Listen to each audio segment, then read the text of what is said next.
it's going to be audio only, as I realized I messed up one of the new overlays. But I saved the new version, so I can fix that real quick. You'll see our faces in you'll see your faces in a sec. I saved it as a JPEG, not a PNG, so it doesn't have. Yeah. Yeah. There we go. It's just preserver anonymity, so John Harper doesn't know who said what. Yes, we're going to give him a most scathing review, and we all have to talk low like this too. You won't know who we I are. really agree. Stuff like that the whole time. Yes, exactly. No one will be able to figure it out. No one. No one. Yes. So yeah, we played Blades in the Dark for many sessions, 21 of them, 21. in fact. 21 sessions. It was like 6 months of Blades, if you include the breaks and stuff. Yeah, it was good. I won. I won the game. You did by the closest like measurable standards of victory. The way you can measure victory in this game is no traumas and filling up your stash. Yeah, here we are. You can see our faces now. Hi. Our faces are now visible. Oh no, our anonymity. Our yes. Better edit all of our notes to make them more positive. Yep. So yeah, no, we played Blades in the Dark, 21 session campaign. Let's quickly go over what happened during our campaign first. So we created a crew known as the Fuse Rights Union. That's what you guys chose. Yes. They were technically hawkers. We were the playbook we grabbed for the crew was drug dealers. We decided that wasn't cool. Drugs aren't cool, kids. We hawked bombs in the background. We sold bombs for the revolution. That was the whole pitch. Yeah. Yep. You decided that you might as well make money and fund what some may call terrorists. Well, I mean, when you take over, are they really terrorists if you take over eventually? Yeah, it depends on who writes that history. That's true. That's true. So, yeah, during the campaign, you guys eventually, at the end of it, managed to literally kill the Lord Governor and place yourselves on her throne is a strong word, given that she was, big chair. Her big chair, yeah. Her not quite a throne. And rule Duskwall under the immortal emperor after you decided to bow to him for now, working against him in secret. And that was the end of the campaign. We had one death and several near deaths. One player character death and several player character near deaths. Many people died outside of that. Oh, yeah. This is like Aang going, "We never killed anyone." Yeah. And then cut back to the finale of season 1 where he's a giant water monster. Fire Nation sailors can't swim. Oh no. Heavy armor. Oh dear. Yep. Yeah, so let's quickly go into our characters. What characters did you make? What playbooks were you? This is our perspective going into this. I was the GM. So I was the city. Played everyone else. I played everyone else. Correct. I played a leech named Grind, and apparently I was magical. You did your magical girl powers to also turn into a vampire. Oh yeah, there was the magical transformation sequence. Yes. Into an evil vampire. Yeah. All right, and Killer Pond. Who did you play? Yes, I played Zaid Helberg, aka the Phoenix, artist formerly known as. I was a hound, so I did a lot of pew pews and a lot of hunting with my magical bird. Yep. Awesome. Yeah, you were Batman with a gun. I was not the playbook as intended. Nope. Nope. I made it my own. You know what? I actually don't know if that's not the playbook as intended. I'm gonna be honest. Hound is kind of superhero-y. It partly is. Indigo, who did you play as? I don't know how to pronounce the playbook I played because I did not play one from the literal book. You played the one of the ones that The came out Zindik, afterwards, the right? Zindik. Yeah, the Zindik from the Arubian like sets of playbooks, which might have unfortunately colored the whole campaign because I got points for rhetoric and like blowing stuff up. So the whole time it was just gonna spout pro-union rhetoric basically, Yeah. and blow things up. On a That was- surface level, it's half leech, half slide, but in reality, it's full revolutionary. Yeah, Yeah. it was a bomber. You played a bomber. You had skills to get into places. You had skills to blow things up. Not so many skills for getting away. And skills to justify yourself, even though you don't convince anyone. Marissa, who did you play? I played Adric Karstas. I was using the Cutter rule book, and I basically did a child science experiment who basically had the ability to fight. Yeah. Spent the game trying to find some morals.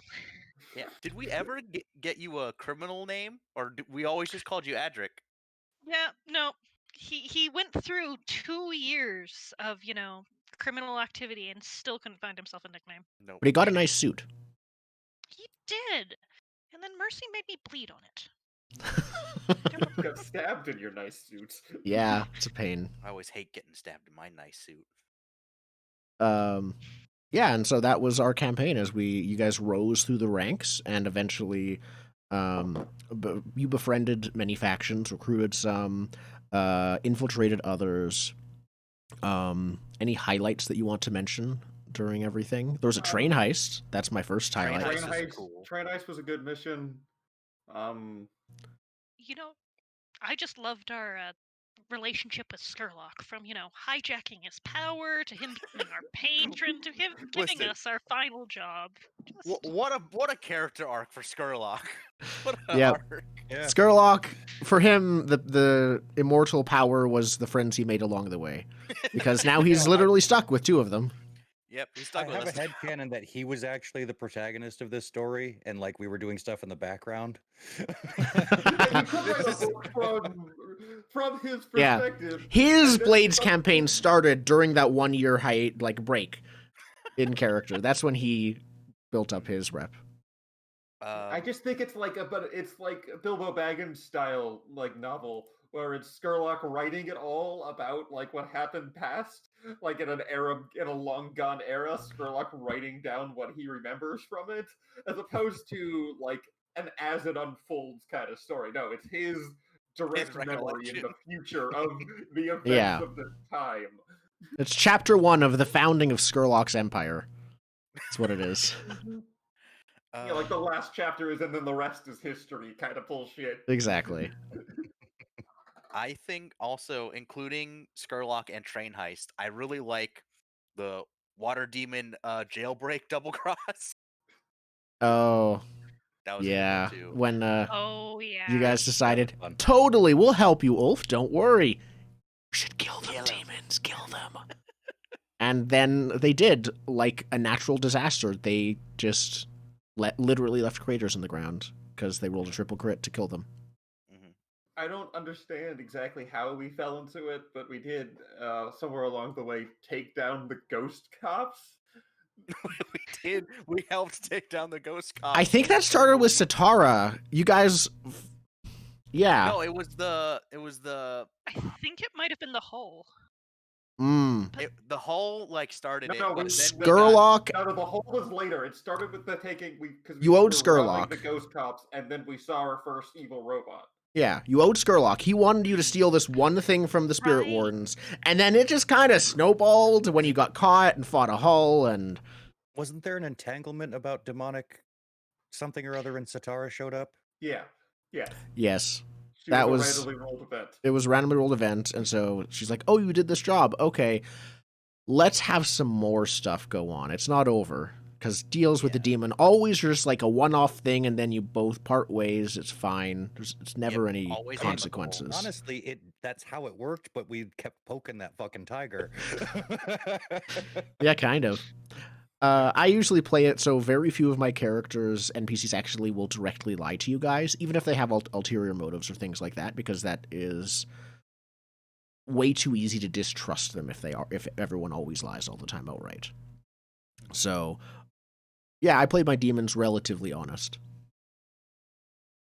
And then we got the Spirit Wardens taken over by a secret society. So yeah, we Yep. took out the ghost cops and put in the magic mafia. The unseen. we took out a secret society with a secret society. Mm-hmm. And The weird magic mafia that I don't like at all. I really don't like them. let's just call them amoral. One of the things that I found interesting about trying to put the story as a long form was we had a lot of like episodes, but it didn't really That's why go I together. It was hard to put together as a long arc. It was a as TV this thing follows this show. thing. It was a Yeah. TV show that had a season finale plot arc. It was a TV show with like a mid-season plot arc of us taking out the Spirit Wardens, and then a season finale. There was like intro stuff, mid-series like arc, and then end of series arc of taking of the Lord Governor stuff. Like the lead up to and then the fall of the Lord Governor is the end of the show arc, and then there's the mid-series. It was more of a TV show, with some episodic bits. There were a couple of episodes. It's like, is this really important? Well, it's kind of No, we need to leave this in. The Cat Gang is a filler episode. Cat I Gang love Cat is Gang, though. great. The ankle biters are also a very important filler. Yeah, filler bits. Us acquiring the vultures filler episode. They did nothing. It was just slight fictional positioning for later, but and now these characters are background characters. Yeah, exactly. It's if you were watching a TV show, you'd now see those faces doing stuff, but it would never be mentioned again. Yeah. So yeah, that was that. And then I think let's jump into how we felt with the game overall. Blades in the Dark is a extremely evocative game. As shown even on the front page of the cover of the book. We can't see the pages that easily. Awful because my camera sucks. So here we go. Okay.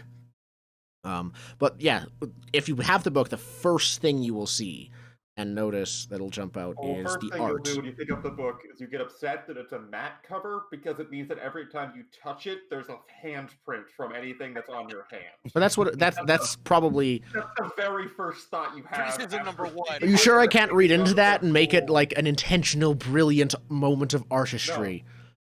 It's because they wanted the gloss title, so they couldn't do gloss on the whole book. And I get that because it looks nice as a cover, but you get the handprints.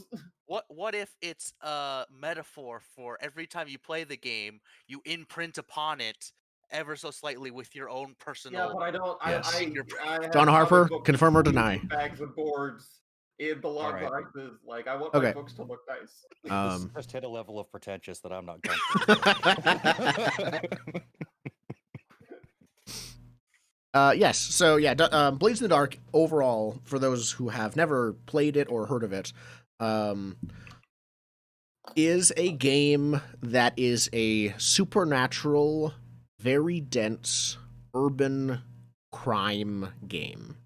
Crime thriller, yes. Because it's very much like action-oriented, go. Yes, there is crime, but it is, very cinematic. You don't have to plan much. You don't have to take time to think about tactics often. In many ways, it encourages you not to. It's very much like playing through a TV show. Obviously, the first one that comes to mind is Peaky Blinders. We've talked about that before. But there are others. The Wire, I have not seen, but need to. It's on my list. Don't worry about that. That's also what I've heard. That ran too. Any action TV shows where they it's a team trying to get a goal. Yeah, Ocean's 11 as well as could the framing and the pacing of it would fit perfectly. The long in Blades. drawn out Blades episode. Yeah. It is completely tied to its setting. Everything about it is these specific abilities and actions. You if you just, without having to rework any of the game, you could just put it in another setting, but something would always feel off about it if you did that. A lot of the abilities and a lot of the actions and things like that, they are missing something in another setting, mean, especially yeah, if you include contacts and crews and things like that. They only make sense in Dustfall. Yeah. This game is sort of the first that has started a type of game called Forged in the Dark based off of this game.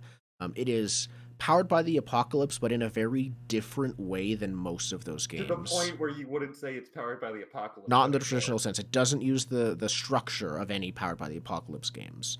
It is more a lot of the sort of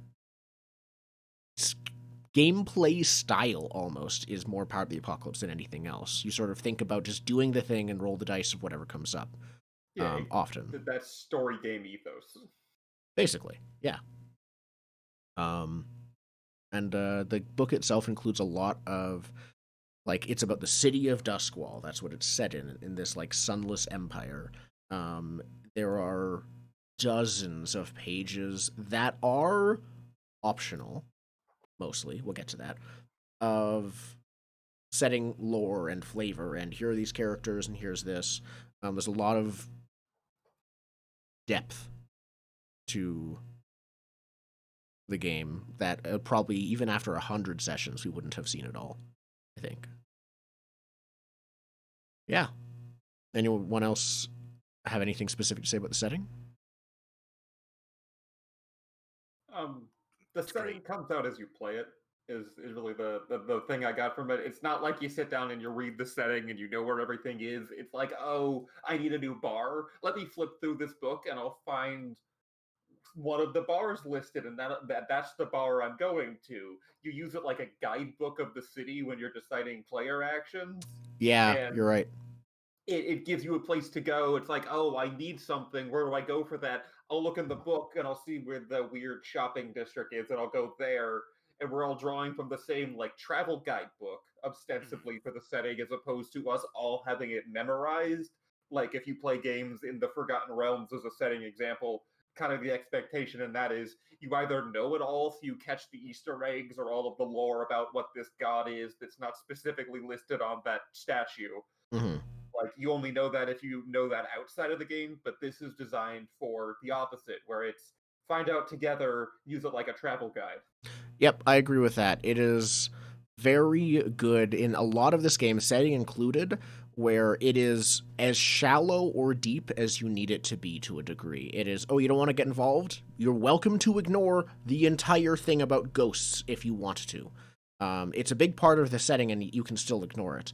If you want to play something that is more gritty and more down to earth, and more realistic, you can just, like, if they die, they die, and they get taken away, and yeah, sure, in the setting, maybe they'll turn into ghosts, but you won't see that kind of thing.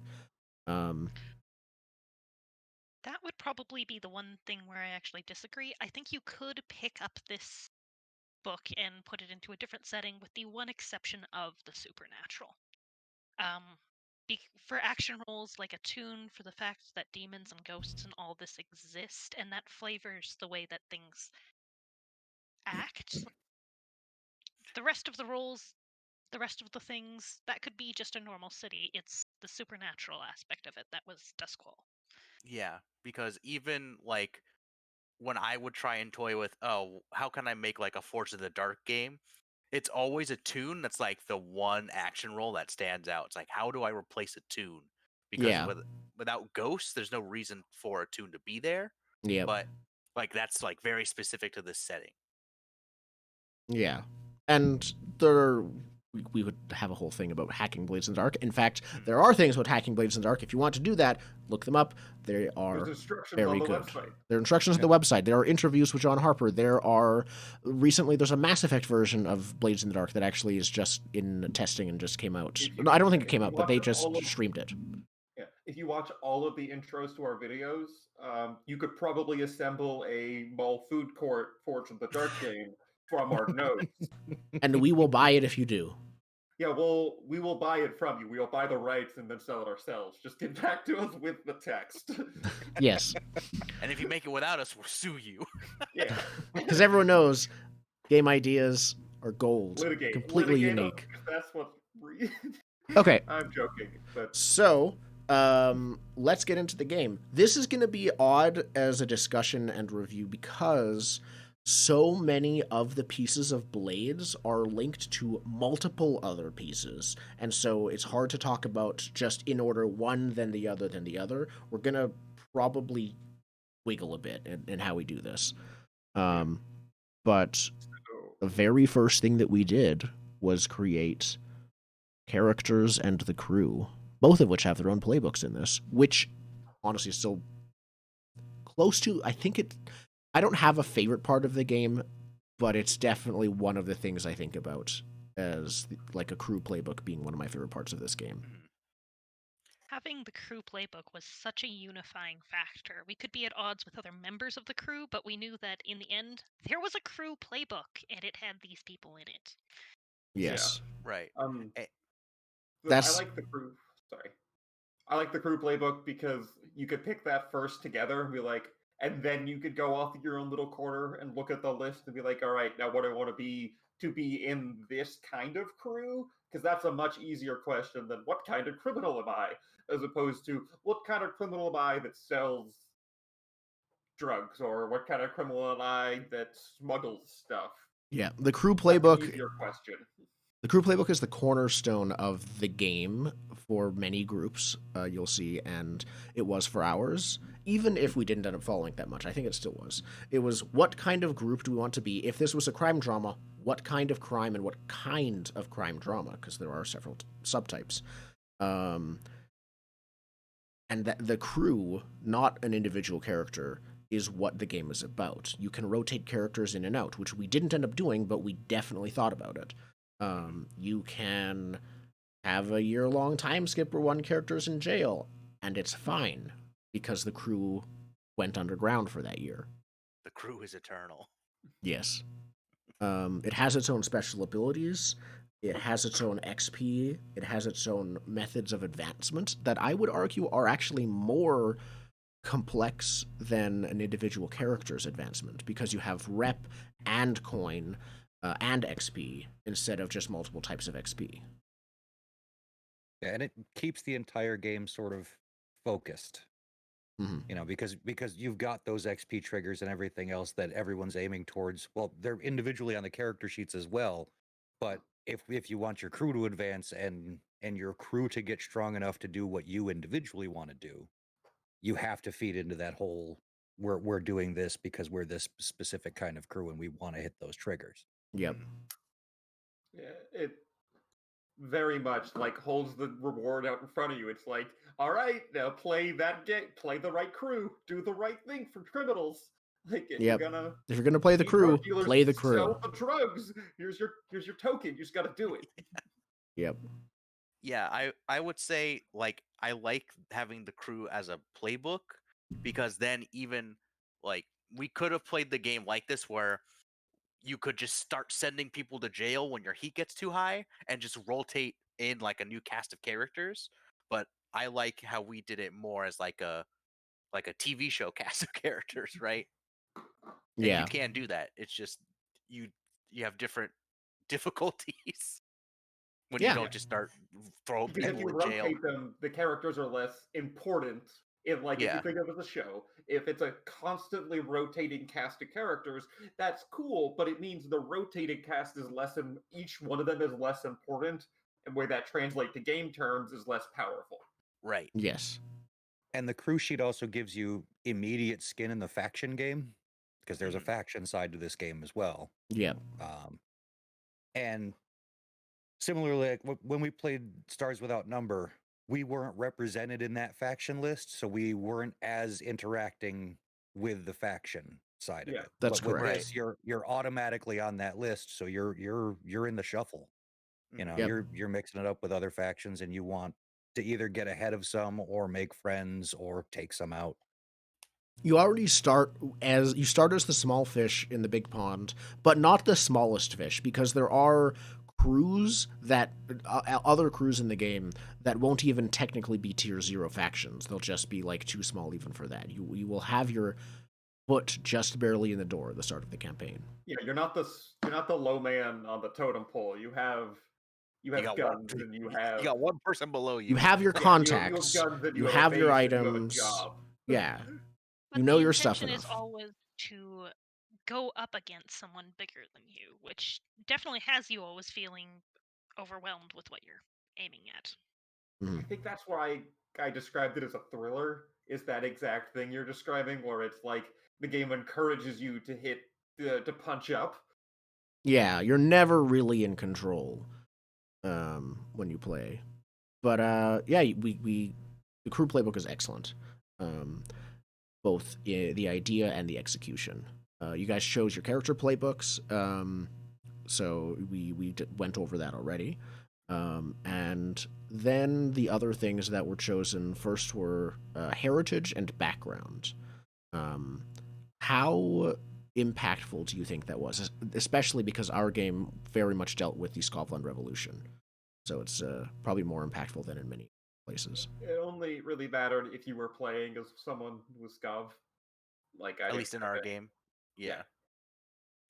It was good for informing roleplay. Like, it was a good thing to look at and be like, all right, well, I envision that this background is like this, or this heritage has these qualities.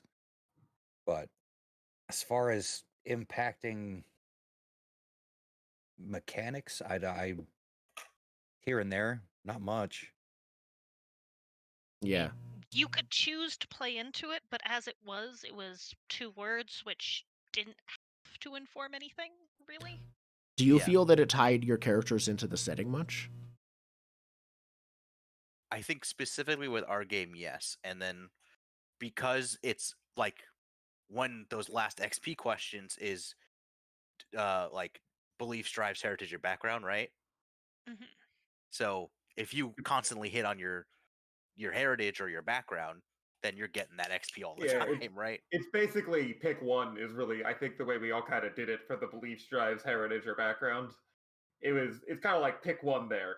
Like, or the one that you do the most, you're the most comfortable bringing out. It's one of the pieces you could use to advance. But yeah, as was said previously, it's you choose your favorite. If you care about your character's background, then it's very important and it makes it matter. But if you don't care about it, it doesn't punish you because you then care about the character's motivations or their heritage. Yep. The next part of character creation is assigning your action dots. Let's talk about actions real quick and how we'll get into the roles in general soon. But the basic way an action roll works is it is rated 0 to 4, and you roll that many dice. If you roll 0, you roll 2 and take the lowest of the 2. 6-sided dice, you take the highest if it's not 0 of the number of dice, and that is your result. 6 is success. 4 to 5 is a mixed success, both a success with consequences, and a 1 to 3 is a failure. You guys have 12 different actions, effectively, that you can take. And for some others, these might be, in other games, this would be skills or things like that. That's probably the closest thing would be like skills, but it's not the same quite. If I remember correctly, the playbook gave you 3 action dots for you start with this, and then gave you 4 to assign anywhere. I think so. With its suggesting you put 1 due to your heritage and 1 due to your background, and then create. Honestly, kind of just not the most intriguing part of Blades to me is the action system. It works. It's as simple as you could possibly make it, I think, and that's because it's not what's important about the game. What's important about the game is the impact and why you make a decision to do something, as opposed to how you get the number of dice that you roll. True, but like we were saying before about Attune, though, the actions themselves evoke what the game's about. These are the things you're intended to do over the game. They're very intentionally worded and very much thought out as to the all iterations of the word, and then there's that lovely descriptor at the end of each attribute that tells you exactly what it's for in very certain terms. So it means we go the whole game rereading that one sentence to justify whatever we want with that one sentence. Yes. Yeah. Which I think is part of the game. Sort of this negotiation between GM and player and every other player as well is this friendly negotiation, not a hostile one, is definitely a main component of the game. Yeah, because it's negotiation. Someone else can go. I was going to say the interesting thing was to me that you can use any action you want as long as you're describing what you're doing correctly. You can, you can make the argument to use finesse, for example, which is like employing misdirection to actually sneak by someone. You're just like, using flashy shit to distract as you sneak by. Yes. Mm-hmm. Yeah, like what comes to mind is our rumble in Kellen's Tavern, where we had to like knock people out. We didn't want to kill anyone, and I'm a hunt guy, so I was like, "Can I shoot the chandeliers in order to do non-lethal stuff?" And you're like, "Sure, right?" I mean, I could have. Did I also throw bottles? I feel like I remember throwing. I bottles. think you did, yeah, because that's still hunt because it's a ranged attack. So it's like because they're so flexible, you could sort of think outside the box and then go with that if it works. Mm-hmm. But then you didn't need unarmed combat with a base attack bonus of X and stunning strike to act to knock someone out. You could just do it, and you're not like hampered by the details of it. This seems to be the appropriate skill for this action. Let's roll. Yeah. Mm-hmm. Compared to any other game I played, I found the character creation on this really, really easy. It was a page. It was done within. You didn't have to read through everything and figure out exactly what skill types and exactly what bonuses. It was right there. To be fair, the last game we played was Burning Wheel, so this is yeah, like the two extremes. Yeah, but even compared to D&D, even compared to a true. couple other games. Yeah, I know what I'm doing, and a D&D character still takes me like minimum half an hour to make. Yeah, this would be 5 minutes tops. I can make a Burning Wheel character in a half hour. They won't be good, but I can make a Burning Wheel character. Yeah, and that's still very fast, very fast. And Blades, I just use a website that like aggregates all the things, so it like removes your options as you go through and pick stuff. It takes the rest of them away. Yeah. And I like Blades how of the Dark, 5 minutes easy. Yeah. You can do it in 5 minutes, not knowing what you're doing. Yeah, right. I like. It's mostly going the discussion when you pick the crew and then figuring out what kind of people you are. The playbook's the last choices. Well, I guess with the playbook, that makes sense for the character I described. Yep. Yeah. I like how flexible the characters can be too. Like, you can have a hound, but not play them the way that I played my hound, right? Or you can have a cutter and not play them the way that Adric was played, right? Yeah, there's a lot. That's actually one thing I like about how the actions go. Is depending on how you assign your action dots, and depending on what special abilities you choose, the playbooks can vary wildly. Especially, we didn't find this out actually until after our final session. There's no limit to how many veteran advances you can have. It's never stated in the book. John Harper, in a official forum post, later clarified he never intended there to be a hard limit on veteran advancements. No. And well, that, crap. I yeah. would say is a very important factor because yes. as I was going through the game, those limits on veteran abilities, I think, was the only one of the big restrictions I felt like. Yep. So let's talk about. I had to play into Cutter more, but. Yeah, so let's talk about special abilities then. You guys chose your action dots, and then you started, I believe, with one special ability. It recommended you take the first one, but you did not have to, which I think was really smart. It was like, here, I think was really smart. It's like, hey, if you're new to the game and you don't know, you're kind of fumbling your way, you're not sure, pick this. It's never bad, almost never. Yeah, the first one usually encapsulates a bit of what that playbook is in a broad sense. Yeah. I didn't take my first ability until like episode 17, I think. That's Which the one rapid was that? fire or super long range. Oh, yeah. Because I took the bird at the beginning. Because bird. Yeah. Definitely. I don't know. I cared more about I was kind of bitter about all the special ability stuff because I picked my playbook based on its XP advancement.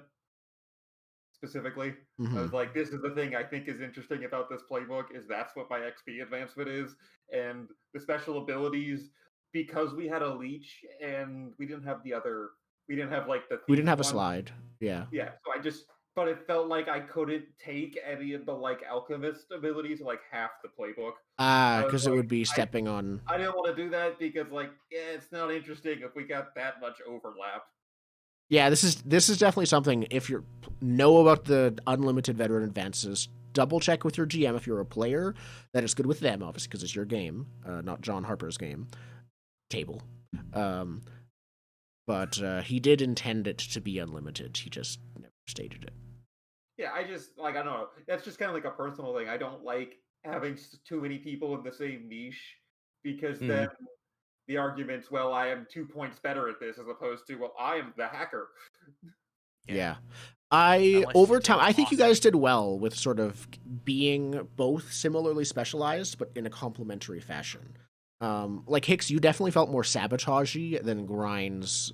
Grind was more sort of tinkery and like you had Physiker and things like that. So you guys definitely felt distinct to me. Yeah, you were the better living through chemistry, and I was the research scientist. Sure, that too. Yeah. Were any of the special abilities particularly excellent or boring to you guys? Except Mule. I know Mule is bad. Mule is bad. I didn't get as much use out of Alchemist as I could have, but I think that was more due to downtime action management, which we'll get into later. Mm-hmm. Yeah. A lot of them, it felt like you had to try to use them for them to be cool. Like the Phoenix did a lot of it. You definitely like picked a couple abilities. You're like, these are cool, and like you break them up, and that's like you kind of have to do that. Otherwise, like backgrounds, they're kind of meh. It's just well, if you use them, that's great. If you don't, they're kind of pointless, and you have to like make an effort to use them. And I didn't like that I had to try to use them. There was very much a dichotomy between cool and useful. My most useful ability, for sure, Vigorous, which let me heal faster. Used it all the time. Did it ever come up? No. The coolest one that I got for sure was Ghost Veil, the ability to shift in the ghost field. It was actually hard to get that to come up and be relevant. I had the same problem with calculating. Got us another downtime action, which was great. Perfect. Same with Physiker. Allowed me to heal people. Not the best thing, because this is all like downtime stuff that we're just sort of glossing over. Yeah, but it's also, it is really useful. Yeah, totally everyone only came to you for healing while you had that. Yeah. Yeah. And then I had Venomous, which I think I used once. I think you used it like 2 or 3 times. Is that the one you could like spit? Yeah, I could like exhale of yeah. Yeah. But yeah, I found mostly I picked the abilities to shore up what I wanted the character be, their heritage and background, and make it more real. But the abilities themselves didn't come into play. Yeah, like even my base hound abilities sort of more help me do hunting stuff, right? Like there's not anything that's really like, oh, you could do this cool thing now, right? Other than like you could shoot, suppress, or you used super your far. utilitarian Daredevil ability every time. My veteran abilities were my coolest ones. It was Daredevil, reflexes, and then the monstrous, which let me do literal Phoenix things, right? Like those were the coolest ones, but all my Phoenix ones are more, or all my Hound ones are more like, I guess helpful to be better at hunting people. Yeah. So I think it's not as exciting, I guess, those special abilities compared to many other games. But also the special abilities aren't as fundamental as say a D&D character ability, where it's like, oh, the barbarian is the rage. That's kind of their thing. You don't rage. You don't need it. You don't. Yeah. There's a lot more flexibility in Blades, but the thing it sacrifices is that few of them, with the exceptions mentioned, and I'm sure others, are as groundbreaking. Yeah, it'd be like, I'm a paladin, but I rage instead of smite, right? Like that sounds awesome. It does sound awesome, but like, well, I guess you mean, yeah, I mean in the sense of that your special abilities aren't really like central to your character to do well. It's more based on your action dots. It's just they're sort of like they're the alley-oop to get you better positioning for Yeah. the slam dunk. Yeah, an extra It's die. a special rule for you, you know? Yeah. Mm. Yeah, it's a special rule for you. And I honestly didn't use mine that much. It was mostly looking at my character sheet and being like, what piece of equipment do I have to Yep. give me my extra dot here? Yep, What piece of contacts equipment do I and have? equipment are other things you Give me guys the extra have. dot. That's all I'm looking for. No, you didn't Dot. actually have to choose your equipment during character creation. You just have this list of equipment that Yeah. you can use to just mark it and have it with you. Did you ever feel? How often do you guys feel restricted by your load? All the time. It's all I Yeah. use with my load. Like I just use my load for everything to like fix problems, like wrecking tools, etc., etc., etc. Like Yep. bombs. The load did a lot.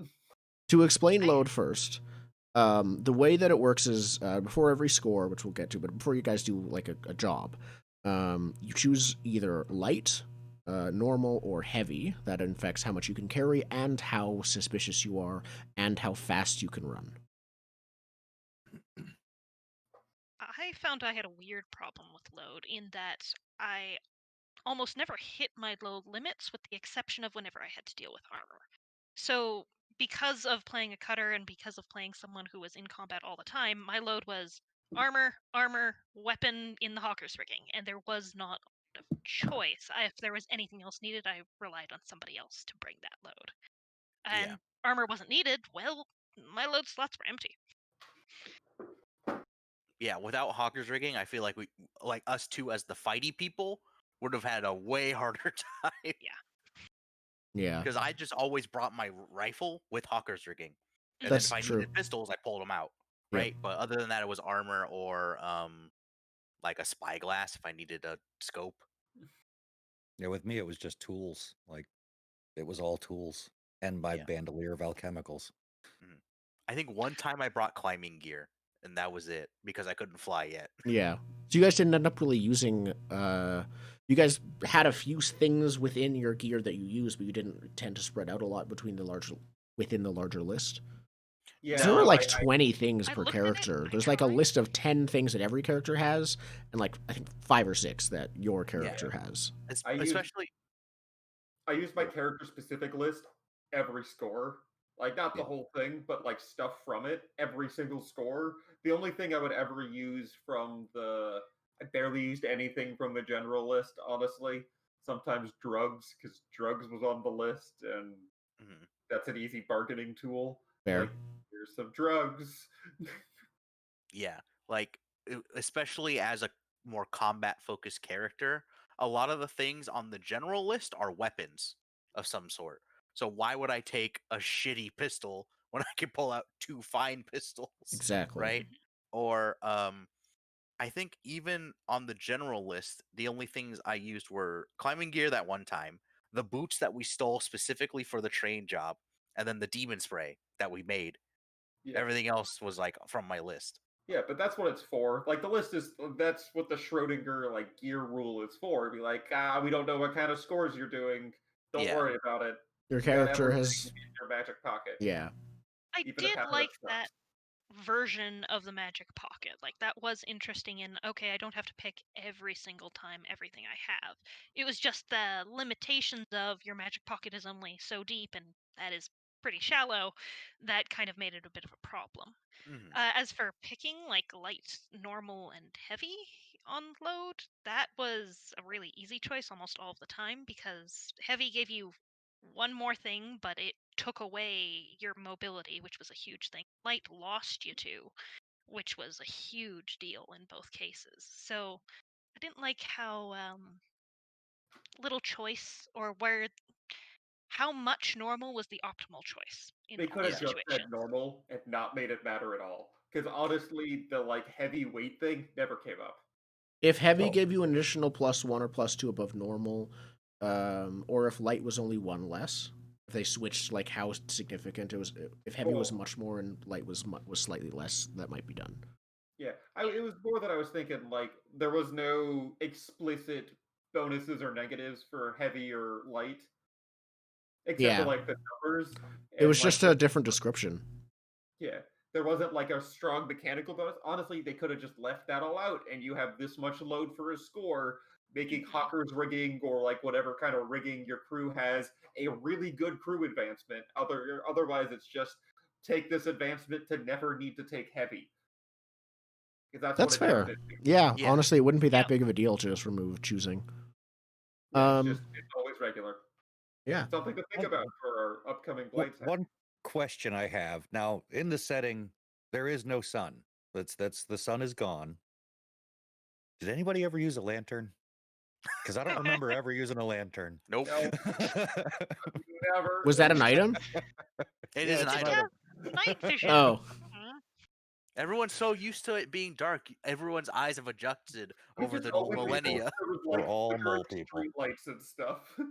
Yeah, I think it's just assumed there's lights. Yes, places, except I'm thinking of the time you guys went down into the tunnels. I'm like, yeah, that might be a time that a lantern might have been used. But yeah, probably. Either way. But we're mole people, so we can see in the dark. Contacts. We kept talking about glowing like electroplasm lamps down in tunnels and stuff.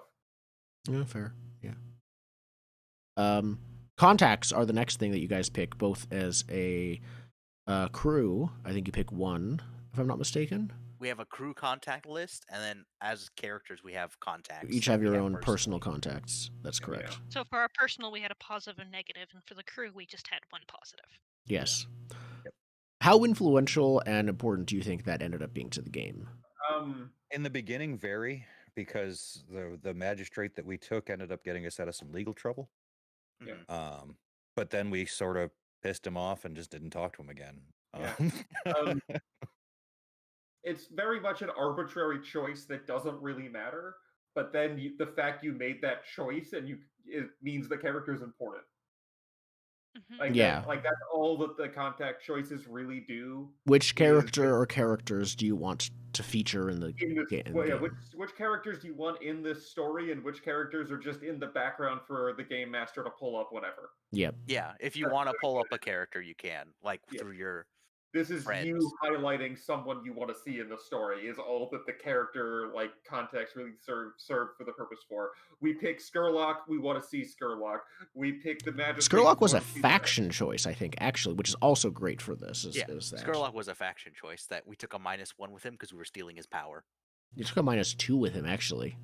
It was a -2? Yeah. Ooh, no, he might power. When you guys made friends with him, if that went wrong, he might have just killed Grind in that carriage. Yeah. But all of the choices are like that, where they're arbitrary when you make them, and the fact you made the choice makes it important. Yeah. The one thing I didn't love about the personal contacts is because it meant that your character had a relationship with them, but that didn't span between the characters very well. So when one of us was interacting with our positive or negative contacts, the others didn't really have that same history with them, and we didn't end up really creating that. For instance, I guess Melvir, none of us really had a relationship with Melvir aside from Zaid, or Mercy, or... yeah. So when it was on the contact list, it didn't really span. That's fair. There are a couple contacts that are on multiple sheets with different descriptors, which I like, but I think if there was more of that, it would be a lot more interesting, though it already is interesting. Whereas the contacts that we made up, like Grind's wife and Zaid's sister, because we created them as opposed to just pick it on the contact list, there was that shared history. Yeah. What would be interesting is if there was a pool of all of those names and you could all pick from those rather than having them ready-made on the sheet.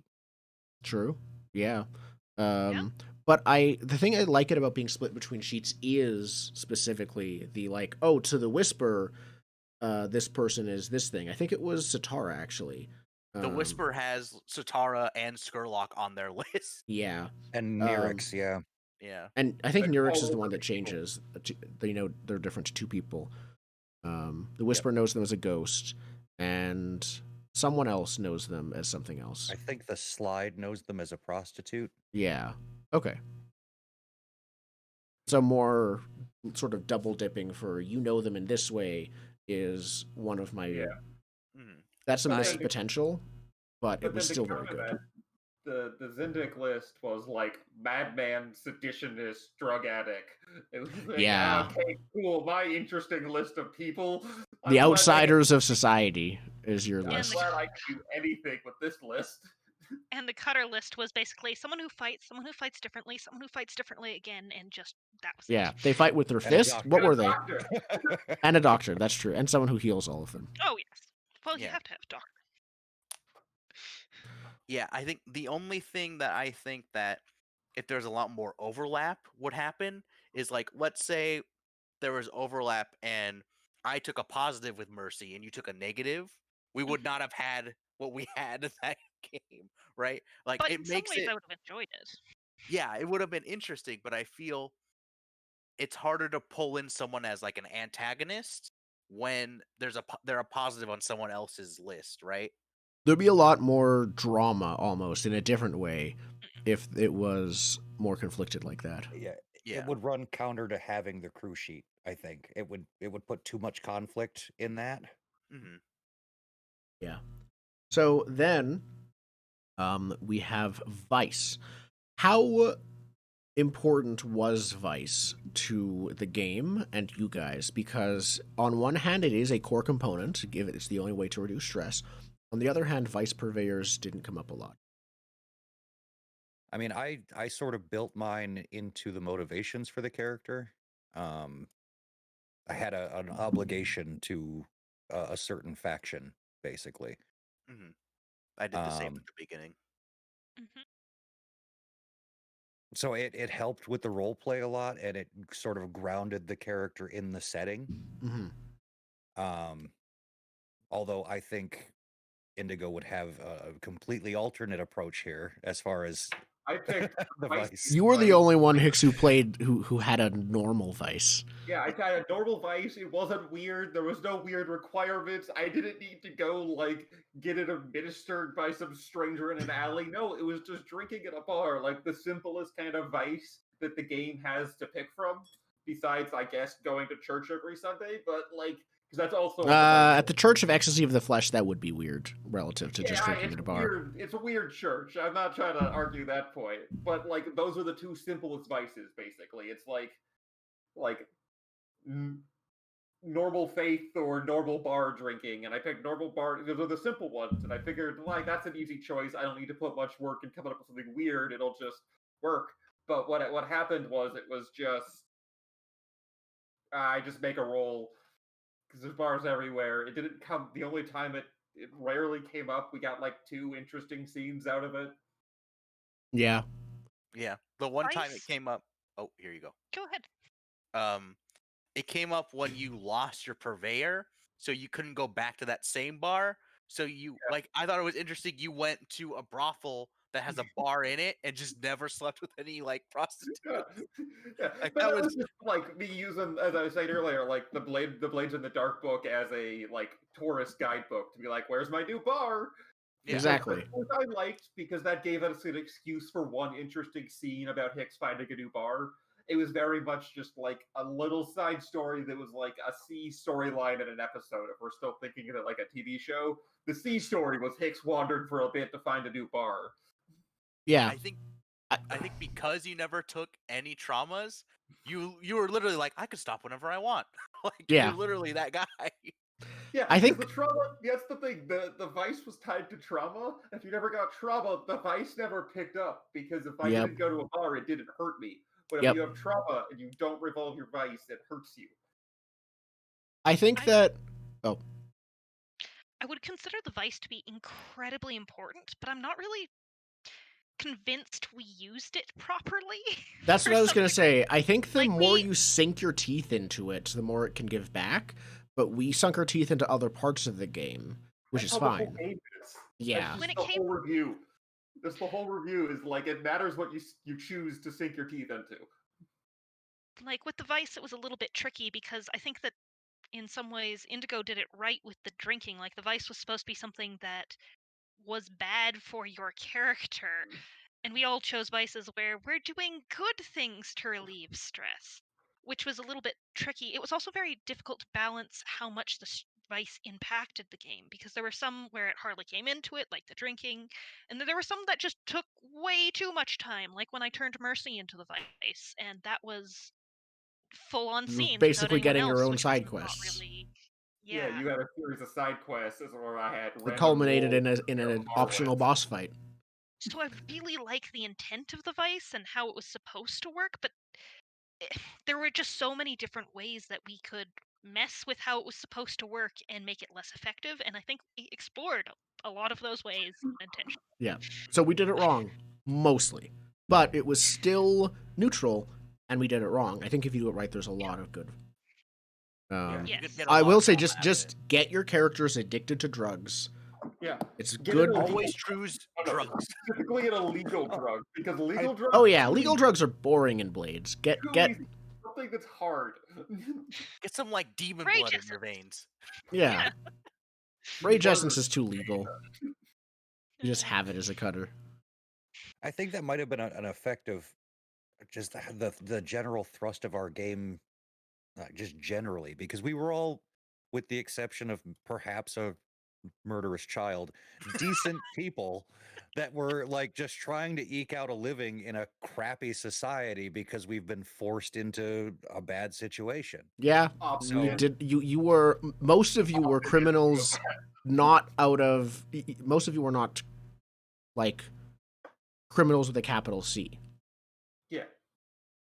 Like yeah, we it was did just it was a crime. means to an end. It wasn't we weren't, Yeah. It'd be different if we were like actual drug dealers, like getting Yeah, the people. goal- Yeah, drugs. you weren't taking advantage It of wasn't exploitative. vulnerable Our crimes- people. Exactly. Our crimes were not exploitative crimes. Like, they're still crimes with a capital C, but they're not like exploitative crimes. Were not affecting communities of people. Were Oh, I mean, we were affecting communities of people. by domestic blowing them up. terrorists. Overall, we were trying to do good, even with Yeah. our crimes. Yes. We were Terrorism. going into this we're With- trying to make the better place. Yeah, With- without selfish, your goal was not, we want to get money and retire. Yeah. Most Which of is you. kind of the goal of the game. Is Yeah. like you become a criminal to get money in order to eke out like a middle class living in this dog shit society. Yeah, And we're like, retire- let's make it better. retire with season tickets and a modest 2-2. Yeah. Like, that's what happens at the end of the game if you do it right. You have season tickets to your like sporting event or whatever, and a modest 2-bedroom, 2-bathroom townhouse. Yeah. And that's considered the best possible thing. Yeah, it's the Yeah. best outcome. The middle class is Mhm. dead. We definitely played this game not as written, I guess. Like we played all the rules as written for the most part, but We didn't play a the- typical type of group. we didn't play a typical type of group, and I feel like you can get a lot more mileage out of the game by being just like shitty people. Like, Yeah, yeah. It really wants you to be. it wants Yeah. you to be a bad person. I'm happy with our game, but yes, there are parts of it where we won't have explored it as much. Vice is probably the biggest one. The only other one is Hunting Grounds, which barely came up at all for us. Yeah, We I didn't sell would drugs. also. It's different for hawkers in the first place because it's not hunting grounds, it's the area you Sales. sell your stuff in. Yeah. So it's your Which- storefront, basically, but like that's not interesting. Yeah. Yeah. It did not make sense when you're And you selling guys were arms. barely It just hawkers didn't. as it was. So Yeah. Hunting Grounds we didn't see much of for us. How important do you think reputation was? Because this feels like one of those things where it both was and wasn't important for the crew's reputation. It was really interesting to have it mechanized. I'm not really sure it was used a lot in the fictional storytelling sense. I don't know. It was used mechanically a lot. We liked the Yeah. mechanics of reputation. We didn't use it in fiction a lot. Yeah.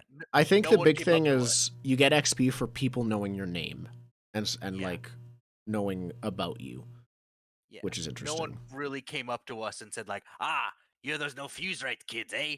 I've been hearing about you on the other sides of town. Like no one came up and said that, right? Yeah. It's just more like we just kept fucking with people and our number went up. Like that Yeah. was it. That's true. And you had a hidden base a lot of the time. Yeah. And then as you guys advanced, I think you started with some crew upgrades. You got more as you advanced, but you started with some as well. How interesting were those? I think they were a big part of like how the crew got better. If you're looking at stuff, you got a lot of those. We did get a lot of crew upgrades. I liked the upgrades that rewarded us for working together, right?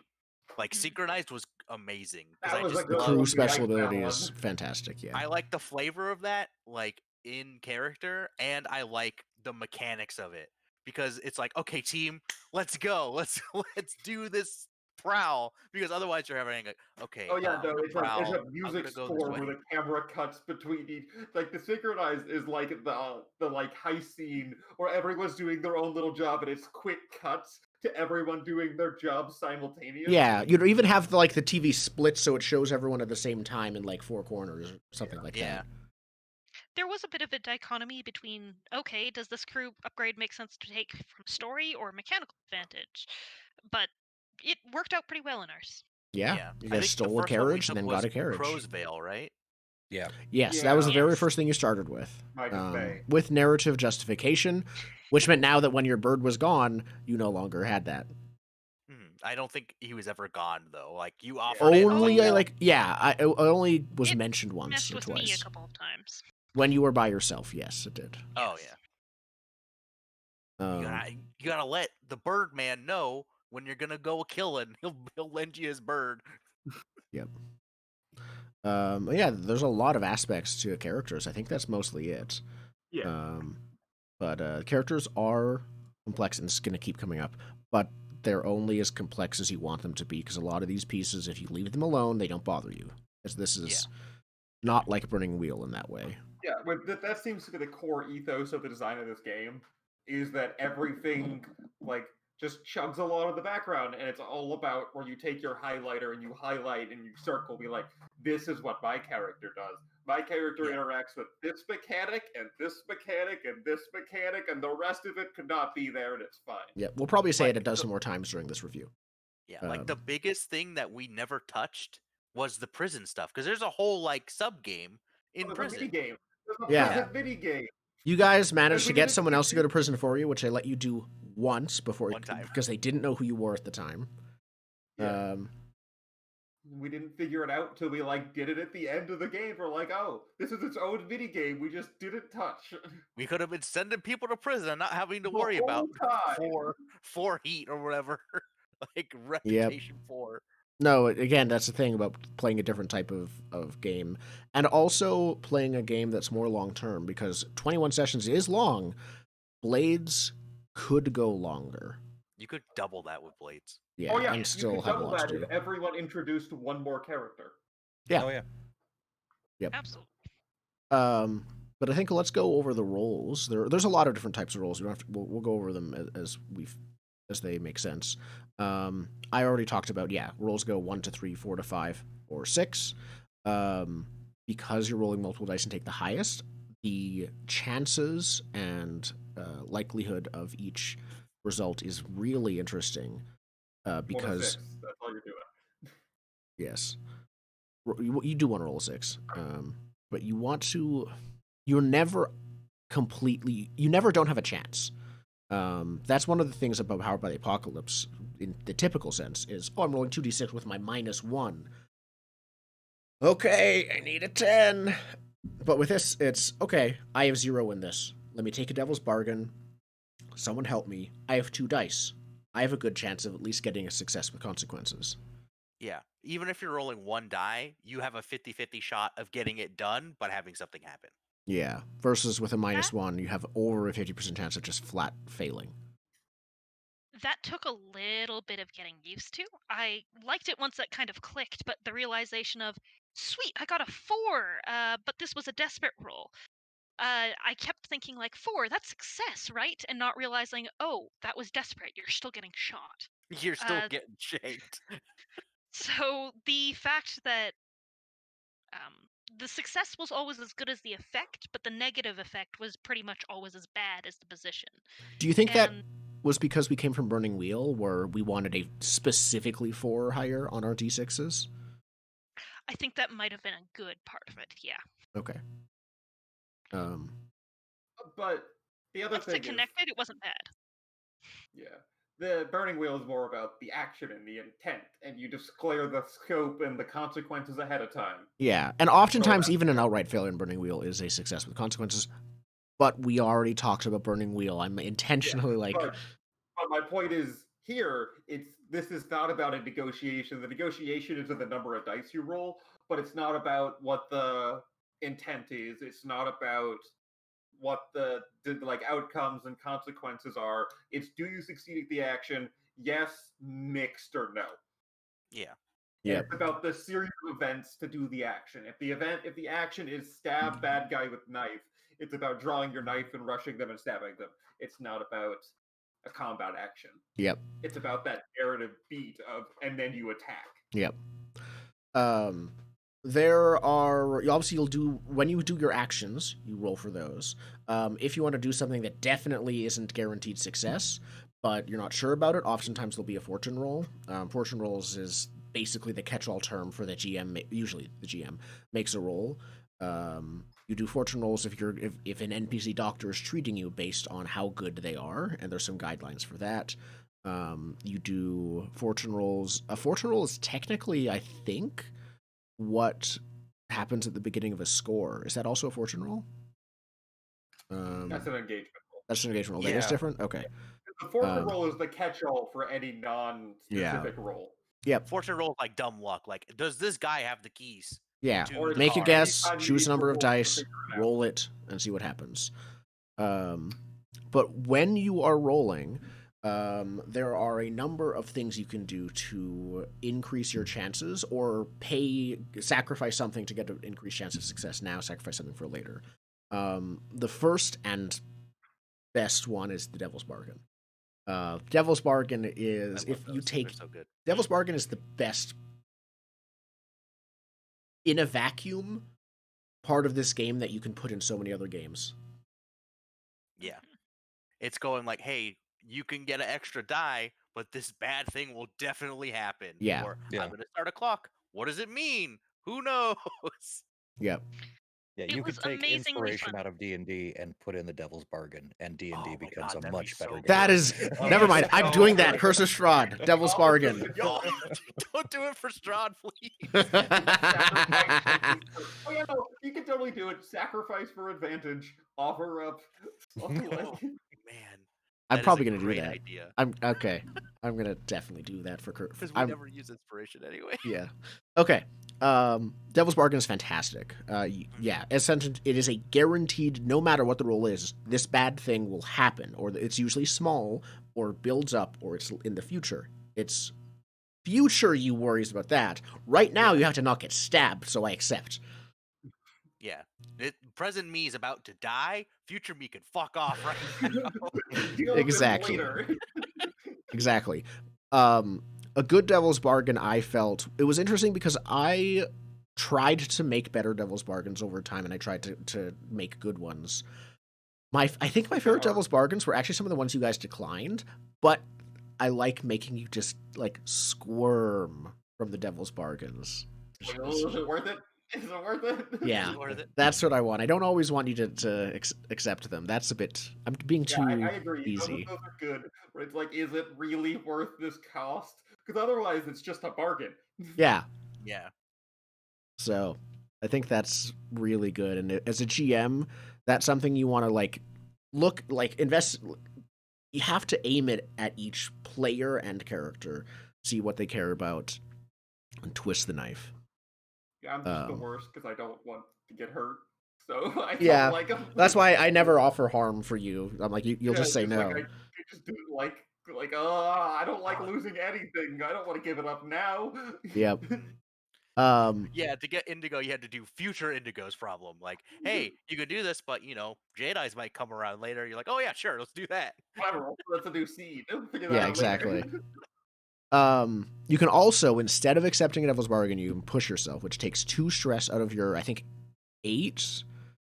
9 total. 9, but when you get your 9th, 8 safe ones. Yeah, 9 is the max, yeah. 9 and then you try. It was specifically one more, so you can't push basically it means you can't push yourself into stressed out, is really what having the 9 means. Because it's an odd number, Because it was 8, it means you would push yourself to max out. True. And I think you can't push yourself if you would like max out, right? Well, yeah, but I think you can. Can't you? If you're at 8 out of 9, or if you're 7 out of 9, it means something else happened besides pushing yourself. Something else is the thing that if you're at 8 out of 9, I don't think you can push. If you're at 8 out of 9, no. If you're at 7 out of 9, I thought you could. Something else has to hit you for the last hit. The last, okay. Tick. I didn't actually know that. You guys have. I think you guys kept yourself from doing that without me knowing. I had a trouble with it right at the very end there, with desperately trying to trauma out and being unable to make myself. If you can't make yourself trauma out, is really what that number thing. That's the important part about having 9. Yeah. You can't trauma yourself out. Something has to happen to you. When it came to pushing yourself, managing stress, at least for me, was such a huge thing. Because the stress was what allowed you to do the cool things in the game. So to stress for pushing yourself was actually a huge amount. So it often felt like kind of a suboptimal thing to do. Mm-hmm. The one exception was when you could tie it into ability, push yourself for the die, and get the cool ability fix. That was worth it. Yep. It was kind of unclear a lot of the time whether or not the ability was supposed to do that or not, just because it was kind of hidden away in the rule books. Yeah. But once we realized that was the way it was supposed to be played, then it was kind of more worth it, but you were still doing it for the ability, not for pushing yourself. Yeah, it was more like when you use this ability, you get an extra die, basically, is what it ended up being. And that's I think the way you're supposed to do it. I think it's supposed to be a suboptimal decision to push yourself. Yeah, I agree. Help each other is half the stress for the same benefit. And it stacks with Devil's Bargain, unlike pushing yourself. But you don't just push yourself for an extra die, you push yourself for effect. And let's talk about that. Effect and position. Position and effect. So, these are two terms that are in every role-playing game but never named. In every time you make a roll in any role-playing game, implicitly, there is, usually implicitly, sometimes explicitly, what will happen if I fail, what will happen if I succeed. Position is the first. These are the level of consequences that you will suffer. And how much effect is, if I succeed, by how much will I succeed, to what degree. Blades is the first game that I am aware of that I would actually say evolves on Burning Wheel's expressly stated intent, and now goes to expressly stated degrees of success and failure. Simplifies that. John Harper has read Burning Wheel. I don't think that. Anyone's disagreeing with that statement. Yes. And so position has 3 categories. Controlled is the least consequences, but there are still consequences present. If you are better than controlled, you shouldn't even be rolling. There is risky, which is you have a good shot at this, but they're dangerous too, basically. Yeah, that's a risk. Or you have desperate, which is don't fail. The fun one. Yeah. Don't mess up. Desperate is the fun one. Don't mess up. Desperate's the one that gets you guys XP, and you guys did so many desperate rolls because of that XP. That was the thing we did the most. It's because you get XP that it's so good. You get a little dopamine hit, but you can level up. You level up if you put the flaming hot bomb in your mouth or whatever. It just made me realize, don't go to Vegas with you people, because all the time we're going, just roll it, man, just roll it again. Let it all ride, all of it, just do it. Put it on black. Yep. You see me make a character in games that are a little bit more crunchy than this. Can I roll that on a table? Yeah, can I roll it? Yeah. God, I'm gonna be sweating if I see a craps table. Yeah, no, position and effect that is the core of negotiation within Blades. Depending, we mentioned before, if you can justify it, choose any skill. It's always up to you what action you want to try to use that. But the GM, based on how likely and how good they think that action is, will then tell you your position and effect. So, if one of the examples in the books, you're in a duel. This is a refined nobles duel with rapiers or something like that. The most appropriate skill is finesse for something as refined as like this. This would actually not be a skirmish. because this is in public. You have people watching you. This is more for honor. Finesse is what you're supposed to use, but you're not restricted. If you want to use skirmish, if you want to use something else, then that would potentially give you a worse effect, so you wouldn't succeed as strongly, or maybe you would succeed as normal, but you would have a worse position. If you skirmish, maybe the effect would be fine, you'd still win, but if you fail, you will win by like dishonoring yourself in the fighting style. You're not supposed to punch them in the face in a sword fight, things like that. It's really interesting. Things I love most about position and effect in this game is that it allows storyteller type gamers to become power gamers through fictional positioning. Yes. R.I.P.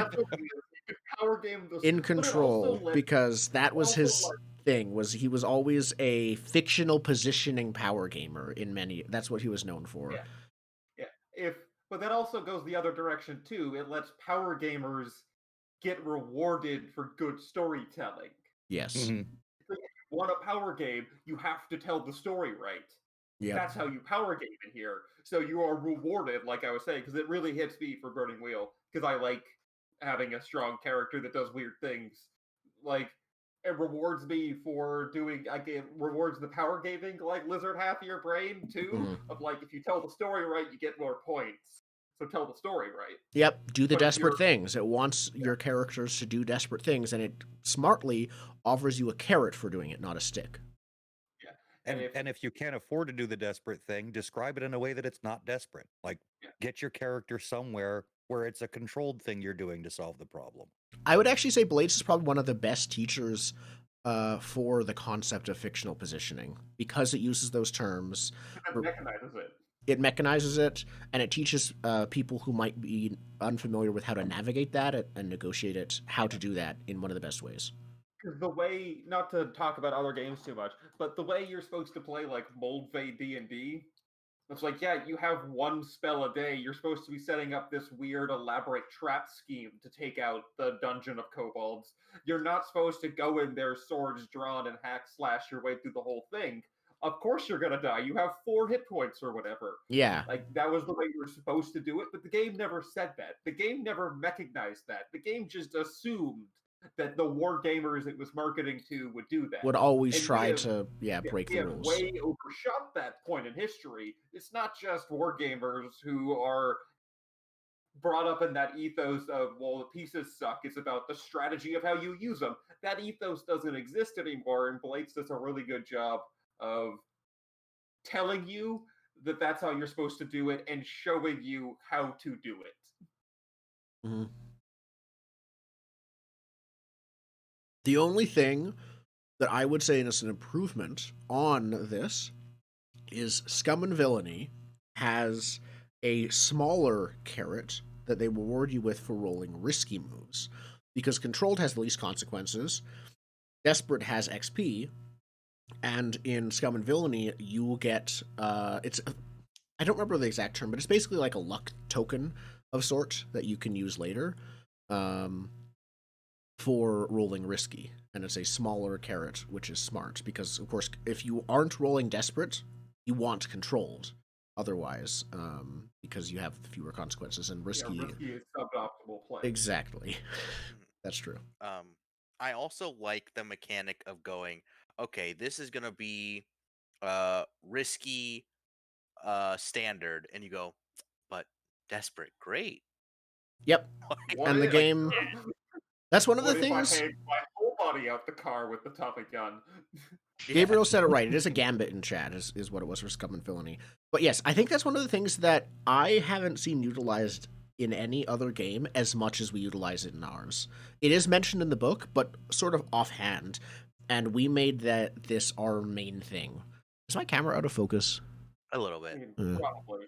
I don't think my camera can focus any better than this. But yeah, negotiating, like, I'll step down in position to step up in effect is main way you guys got an extra effect, especially when you were going against tier 6 hulls and things like that. I did that all the time because I got an extra die when I did it, so why not? Yeah. I made it more better.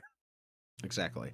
I did it all the time because suffering is fun. Like that's That could be Because the life is motto for the pain. game.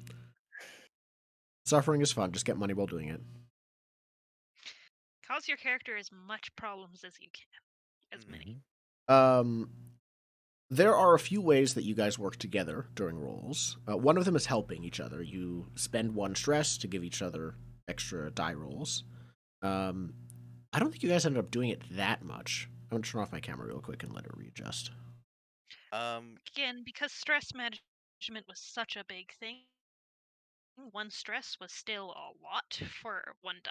Yeah, we helping was being. I liked to use helping when I wasn't like physically there to help an action, right? It'd just be like, oh, my bird can come and help you, right? Like I was able to use it that way, but other people could be like, I can hold your tools, right, while you're doing this. Yeah. We didn't use it a lot because I think by that point we had synchronized, so why give a helping die when I could give 2 dice by making it exactly. So teamwork is the other way to do this. Teamwork is, even without synchronized, the most optimum action. Because every roll has a chance of success, there is no guarantee you're going to spend anything as a teamwork action. That's true. It is 100% possible that you will spend 0 resources to accomplish your goal. But it is also 100% possible that you will all fail and all get caught. Back to the craps table. Like I'll roll that die every time, but if you tell me I have to pay up front, I'm like, oh, maybe not. Yeah. No, it's we've seen that happen. I've seen that was 6 dice I think we had at one point. God, all 3s are lower. That was a bad day. So teamwork is definitely helping is the I just do it and forget it. Teamwork is the more interesting one. It has some restrictions, like you guys all have to do the exact same action as part of teamwork, which makes sense for how powerful it can be. That would be a good like crew ability to be like. You can do it with different actions, or like 2 different ones maybe instead of 1. Or like even I would break it up in the same like block. Like if someone's doing resolve actions, everyone can do a resolve action. I like that. That just could be a crew ability or whatever. Yeah. Like as another way, instead of like the synchronized, like a specifically anti, it's the opposite of the synchronized action. Yeah. Really is what it is. It's the opposite power where you could pick different ones in the same category as opposed to all the same. Yeah. Okay. I don't see it on the list here, but I think this would fall under the helping category, is taking harm for someone. Protecting. Which we didn't. Yeah, that is there. We saw it right at the end.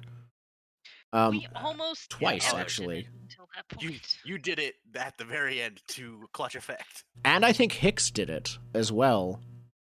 Yeah. Hicks protected our baby boy. Oh, Henner.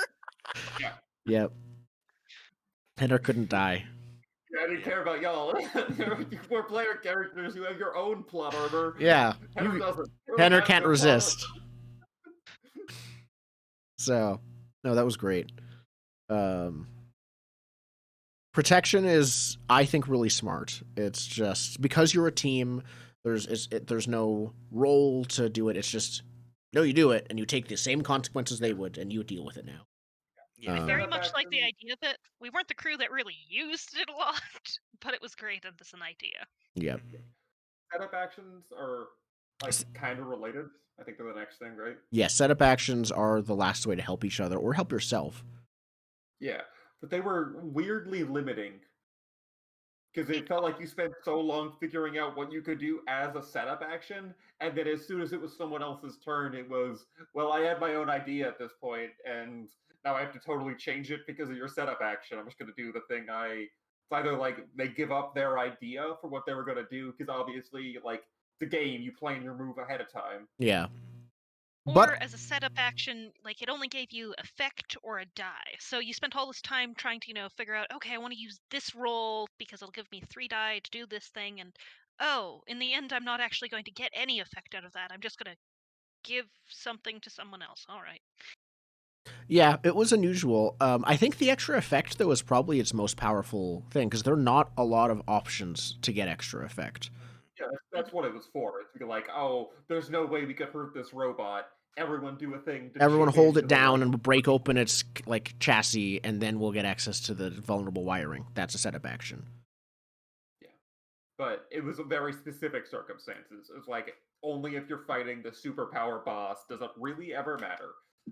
You would still kind of hope that, okay, can we fictionally position this so it's not set up, so it's actually a roll towards that clock? Yep. So we talked about which one do you want, because it's more, do you want to do it as a setup action or do it as the thing?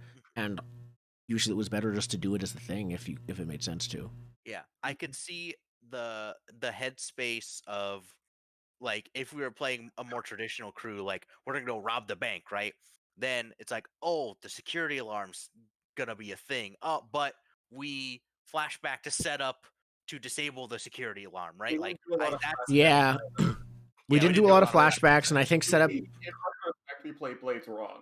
We played Blades wrong. We threw away all of the mechanics. I don't. We did flashbacks sometimes, but a lot of the time we just, even our characters just improvised on the spot, anyways.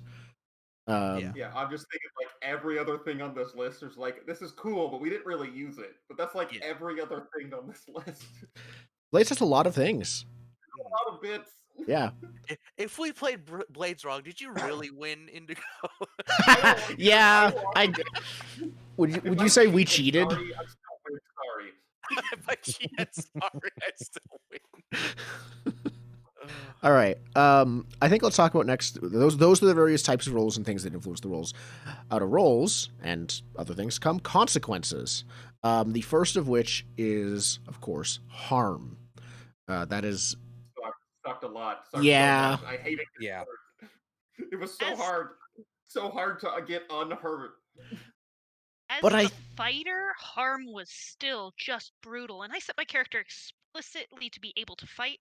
And you built it until I got vigorous and tough as nails, they were still useless at it because harm was so crippling. Listen, as the sniper, I don't know what the big deal about this harm is. Yeah. So who else plays snipers? Like, yeah, what do you mean the hit point damage? I think that's the intent, though, because most of the other consequences end up leading to harm, one way or the other. Harm is why desperate consequences are actually that bad.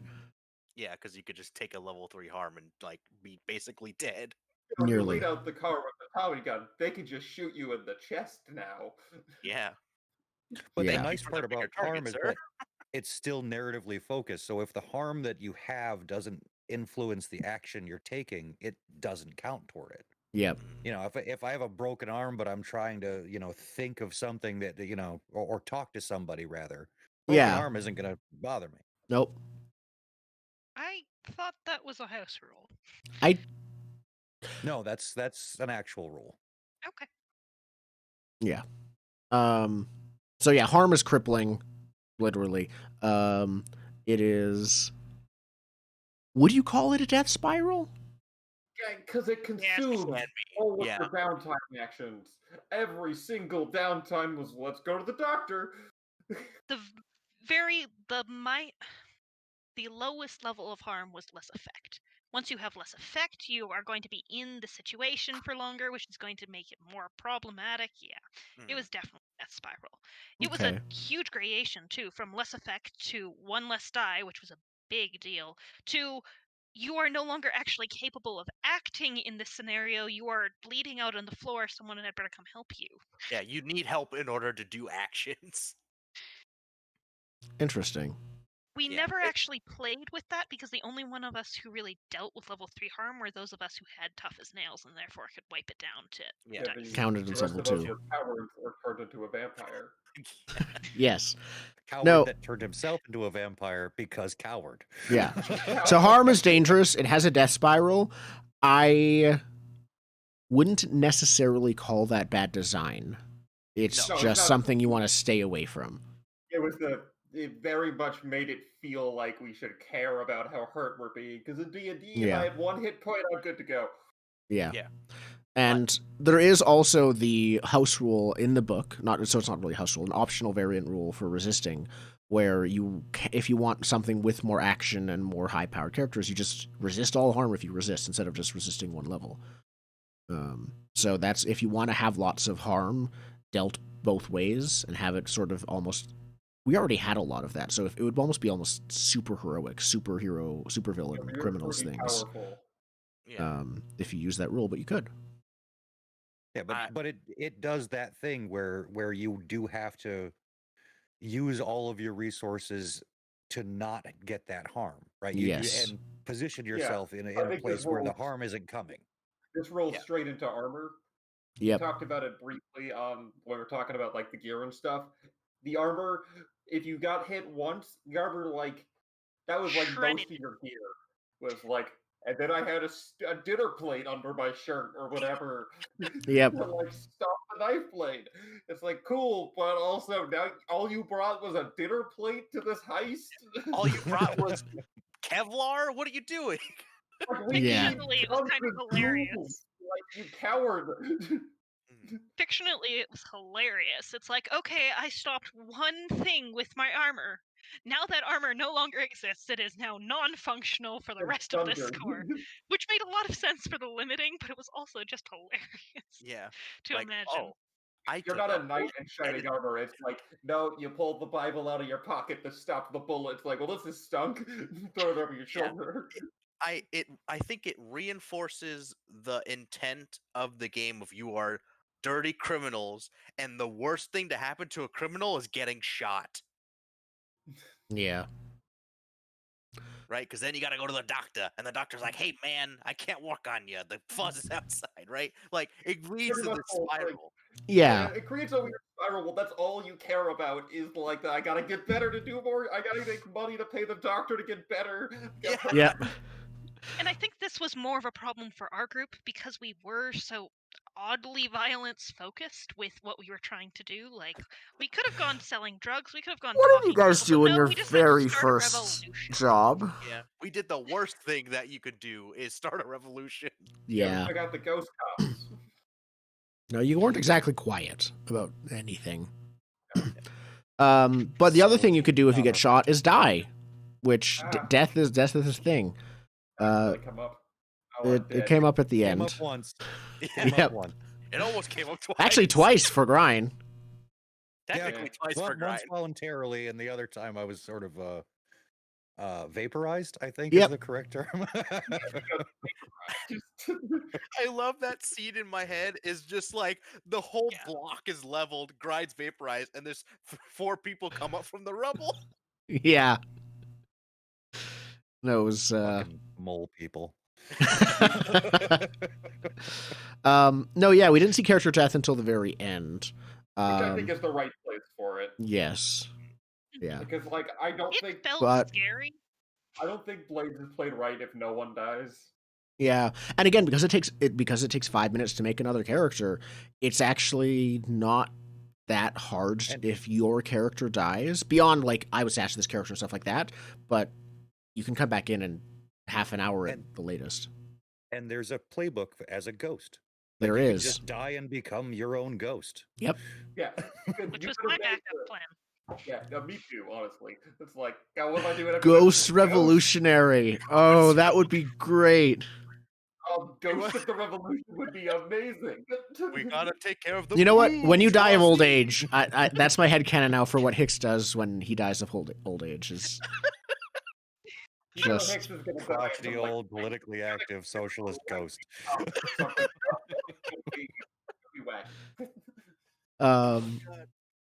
And then let's see other consequences that can happen. You can get worse position or effect, which I say isn't that great, but honestly, it's still good to have there as one of the options. I don't know explicitly if this is in the rules or just the way you played it, but I like the gradation of the score position, like the baseline position for the score going up and down based on success or failure. I didn't so much keep it as a baseline the entire time, but yeah. I know it's situational, but it felt like, unless other impacting factors, there was like a rising or lowering like thermometer on the mission for like, oh, we're getting real risky. Everything's risky. Then it cools down a bit, and then it goes back up. Okay. I was doing that. I don't think it was explicitly in the book, but I think it is implied in the book when it talks about entanglements and how, or not entanglements, engagement rules. It says the starting, you start at this level. Yeah, and I like that. I like that rising and lowering like risk level because it really felt like, oh, this is all, everything's tense because every roll is automatically desperate. And then it chills down and everything starts just being risky. And you're like, oh god, I'm just gonna do a risky roll for my heart to survive this score. Yeah. I think we started the train heist at desperate, if I remember correctly.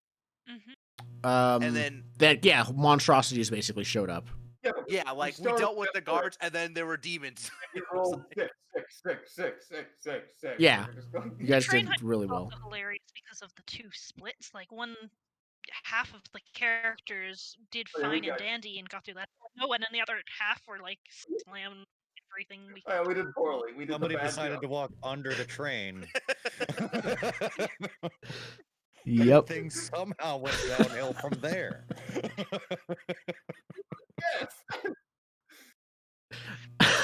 Okay.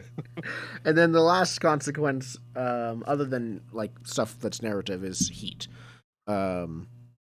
So how do you think the heat system was? We mentioned the prison system, but heat into wanted levels and then into increased entanglements is. I mean, it felt necessary. I'd say it's like, it's you're blowing buildings up without anyone knowing it's you, then like there has to be some consequences for doing crimes, right? I appreciate it in that sense. It was a very clear, like, you do crime, you do the time. This is the time. This is the mechanic by which they go after you. Yeah, doing the bad thing. I was surprised. Kind of like rep to me in that way. It's just negative rep the for the cops. It was the mechanization of something. It came up sometimes. It sometimes didn't, but we always cared. I mean, it definitely came up at the end when you guys ended up going underground for a year because of it.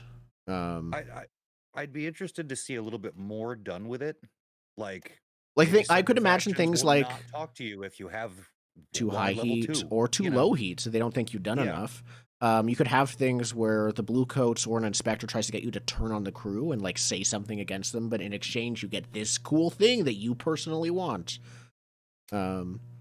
No, there's definitely more that could be done, but I still think as a system it's still good.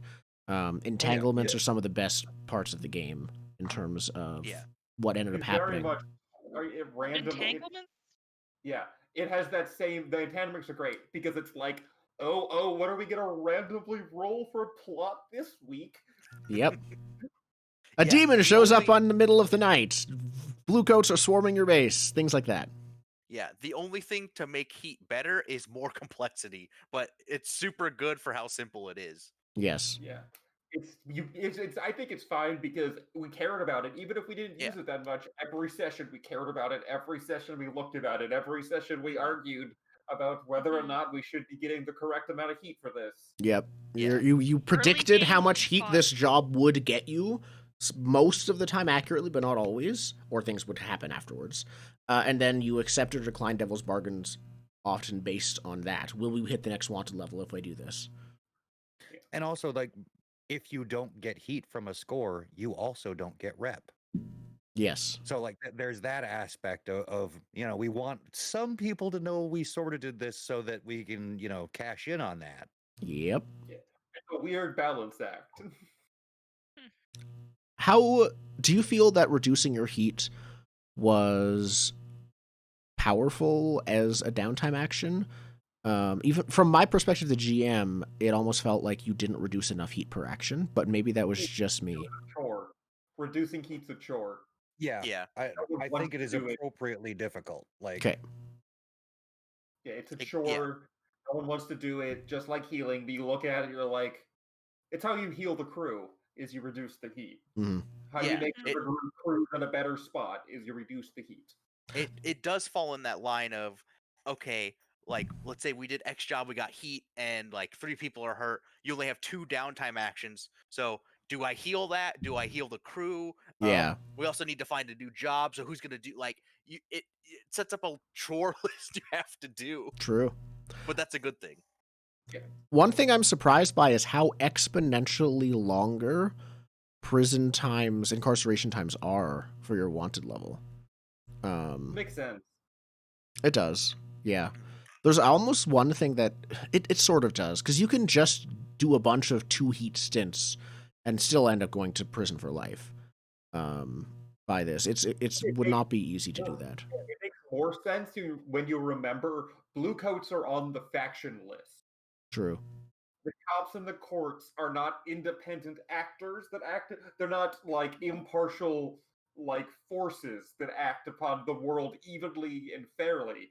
They are specifically not in Blaze in the Dark. They are explicitly factions with their own agendas. They are explicitly forces that you can directly come into contact with. So that means that they had part of the heat stuff is punitive, where it's like, I've seen your face in my station for 17 years in a row. You're going away. I don't want to talk to you anymore. That's there's fair. a bit of that in there too, of like, it also adds up with the negative rep stuff, like seeing it as opposite rep. It's like you're punished. The length of your sentence is determined that I hate your crew, not the length of your sentence is That's determined true. by the It's not. Yeah, you're right. Cool. And then I think let's talk about advancement next. You guys have, as player characters, you get lots of XP for a lot of different things. I love Blaze XP. My favorite. Yeah, me too. You get XP from end of session questions, which are different. One of the questions are different per playbook. I think they're excellent, both on the crew and on the characters. It's just great. They're encouraging you to act like a scoundrel. A specific and play to type. Yeah. They very much pushed you to use the strengths of your playbook, and that only worked carrot, no stick. Just Only carrot. The stick comes from when you roll. That's what happens. Yep. And it's highly customizable for, let's see, how fast you want the progression of your game to be, because you can be very strict about no, you need to hit this and hit it hard, or you can just touch on it and get some XP. Like you can set that limit at your own table. Which is kind of nice. I think, most of you guys, I think, played with a lot of desperate actions as well as your other source of XP. When you roll a desperate action, you get 1 experience in its category. Resolve, prowess. Why am I always forgetting them? Because I know why I'm not, because I never looked at a player character sheet. Insight. Yeah, and then once that fills up, you can assign an extra stat point to another stat in that category, whichever one it is. Yeah. Cool. Desperate rolls, I think we talked about. It was a nice carrot to make you do the wild thing. Exactly. Crew advancement, same. It was the copy pasta from the character advancement, but as a unit. Yes. Yeah. But crew advancement also has rep. We talked about that, punching up, and getting a sort of a separate type of XP. How was... I don't think we actually have something to talk about it here. How was... Oh, coin. Coin is there. Okay, we'll get to coin. Coin was an interesting one because sometimes it wasn't used directly for advancement except when you tiered up. Which is interesting. We'll get to coin. A whole lot of coin. Yes. I lost so many shacks. Stress is one of the things you guys had to manage a lot. There were a lot of resistance rolls you guys did during this game. Partly of that was because of how much harm there was going on, but not always. There were resistances to other things as well. Yeah.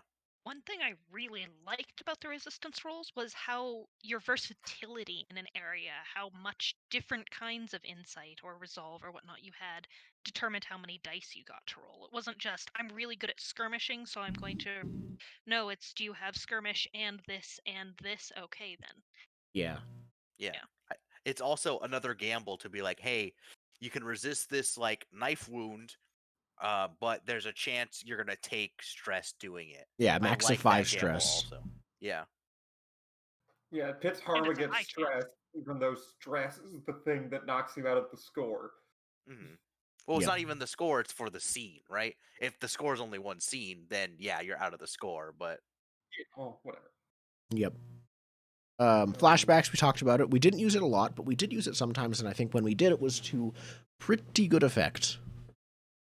yeah, I like the idea of being like not having to sit for 3 sessions to plan a thing and then immediately have the thing go to shit as soon as you roll, and then like That flashback served that purpose of like, we don't need to plan this. If it's really an issue, we have to remind Yeah. ourselves the whole time. But if it was really an issue, we could just be like, we'll flash back to it. We'll get to this Yeah. later. It's not worth putting the time in. I think We'll that see if it was comes up. how you guys improvised a lot. Not in character, but as players. One of the first times we had a big flashback was Hicks, your character, ran up to a warehouse and then flashed back to having gone there earlier to say gas leak. Because I think that was a flashback. You guys were planning to Yeah. bomb a warehouse and decided to flash back to having cleared it out of innocence. And that went totally fine. Yeah, nothing bad ever happened. No, flashbacks, I think, one of the interesting things was it was hard to balance. Flashbacks still often, but not always, have roles. It was hard to balance what the consequences of those roles should be, past or present. Usually, I try to make it in the present, because that's when you're acting on what you did in the past. That's when you're using it. That's when the flashback bribe to the guard. He took it, but he didn't actually do the thing you bribed him to do, and now someone's coming for you, or something like that. If it went badly. But yeah, there's definitely some more. I don't think the game could say more about that, about like the best way to inflict consequences that come up through a flashback. And I think we would have seen more use of flashback if the crew makeup was different, because I think spiders have some abilities that. Yeah. I used to that play a interact with spider flashbacks in a bit previous more. campaign, and they are flashback kings or queens. Yeah, it's like you get like a certain amount of free flashbacks, right? Free flashbacks, other things that help with stress, I think, as well. Yeah. Yeah, we just didn't play the character type that is you flash back to everything. Yeah. And then, of course, stress all leads to traumas. You guys, one person had no traumas at the end. Most of us had traumas. I only had one until I had to have 4. Yes, you cheated and ended up with most traumas, despite everyone. Despite. Yeah, it's at the end to get that achievement tip of most trauma. I got my first trauma in the second score, so I was working with it pretty much throughout the entire game. And I really loved it. I enjoyed the fact that you got the XP. I enjoyed the fact that kind of it always gave me something to bounce back on. Oh, how would I act in this situation? Let's look at the trauma list. Oh, right. Okay. It did make stress management difficult, and I think it was meant to. And I really I think, how it should have been playing out with vices are making these traumas of your past less. As we played it again, I'm not quite sure the synergy worked out as well as it could have, but I really liked the setup of how it could have worked in the book. Yeah, I liked how it informed roleplay for the most part, right? Like, I tried to hit on Haunted as soon as I got it by being like, no one else dies under my watch, right? And then as soon as I got Daredevil, I just constantly got XP for rolling desperate actions. Yeah. Like, it made me think more, like how you said, like, how would I act in this situation? And it also informed me, like, what would I do for this action roll also, right? Yeah, the power gamer goes, to power game it, you have to figure out how to be your depressed criminal character. Yeah. That's how you power game. Yeah. Sometimes then you get an XP trigger, you know? Exactly.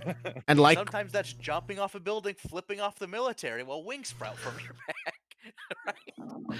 Sometimes, yes. And like with most Blades, once again, you can ignore your own traumas. You'll just get a bit less XP, but it's not even that much less XP. No, it's bonus optional XP. Yeah. Yeah. And you might really take get some out stress quick. if you don't. If you don't, really, yeah, if you don't indulge. if you don't yeah. indulge your vice, Yeah. and that's it. That's One the only thing- like mechanical drawback. One thing about it that I didn't like is that it's a set list. Like I would like it a lot more if it was just a blank space where you could fill in the Yeah, trauma, because in then it your could trauma. be more pulled from the narrative of what just happened to you. That's fair. Yeah, I think there's an up and down side to that. For a lot of players, having a specific list would be very helpful to like know this is the type of traumas these characters in this type of game are meant to go through. But I think for someone like you, Zen, where you already have a very good idea of Blades and the character and setting, you wouldn't need it. Not that this exists in Blades, but the way I've seen a lot of games handle this exact problem is have a list, but then have the last stops from the list be like write your own. Exactly. Like one of those lists. Yep. I agree with that. Those Like a veteran trauma. Veteran trauma. Yes. Your first trauma can't be a veteran trauma, but then all your other traumas can be. Yeah. And so, the stress system is also, I think, pretty great. I've actually adapted a intentionally miniaturized version of this for my own game. I am making a Dungeon World hack, and the Ranger has prep, which can be spent on flashbacks. Rewrote this thing yet? Again? Oh, I've literally written this already. This is done. Yeah. I don't think you've rewritten it yet. Rewritten it? Version 2.0? Oh, Bringing a new thing. This is a complete tangent. Chasing Adventure is on its way. The next version of it is, I think I'm at 0.7 right now. 0.4 is what's on the store. I did play testing. New versions are coming. I'm almost done. It's been significant rewrites. I've also renamed every move. Oh no. Ouch. They're all verbs now, which makes sense. Yeah. Weird grammatical synergy. Yes. Verbs. Anyways, back to Blades. Mhm. I would say the main chunk of the game is the score. Replay is, I think, partly supposed to be it, but I think the score is where the theme music of the episode starts playing, kind of stuff. It's where the important stuff happens. Sure about that. I think it might have been meant to be, but a lot of the times, like, it was very on, off, and a lot of the most interesting character-driven moments happened not in the score when we were running, but in the downtime, or more accurately, That's free true. play. Yeah. So it depends what you're really interested in. The dichotomy is supposed to be there, I think, though. Yes, it is. Supposed to be action, conversation. See, we sort of went into scores like Delta Force. Like, we went in, we did the thing, we only did the actions to do the thing, we got out, and then we yelled at each other. Yeah, you guys are really good at Yeah, you guys like doing of the scenery. Do we go in this door? No, it's boot to every door, knock them all down. Yeah. And then it was, you're right. We just came home and very good compartmentalization, honestly. So during a score, the first thing you guys do is choose a plan type. How do you guys feel about that? There are several plan types, like assault, deception, social, things like that, and you just supply a detail for it. The simplicity of it, so you avoid planning, because you have to avoid planning. You do. The mechanic has to be as simple as it is. Yeah. I agree. The first time I played Blades, I really had to unlearn my... It's super hard to not plan. Yeah. We still fell into that trap once or twice, actually, during our campaign.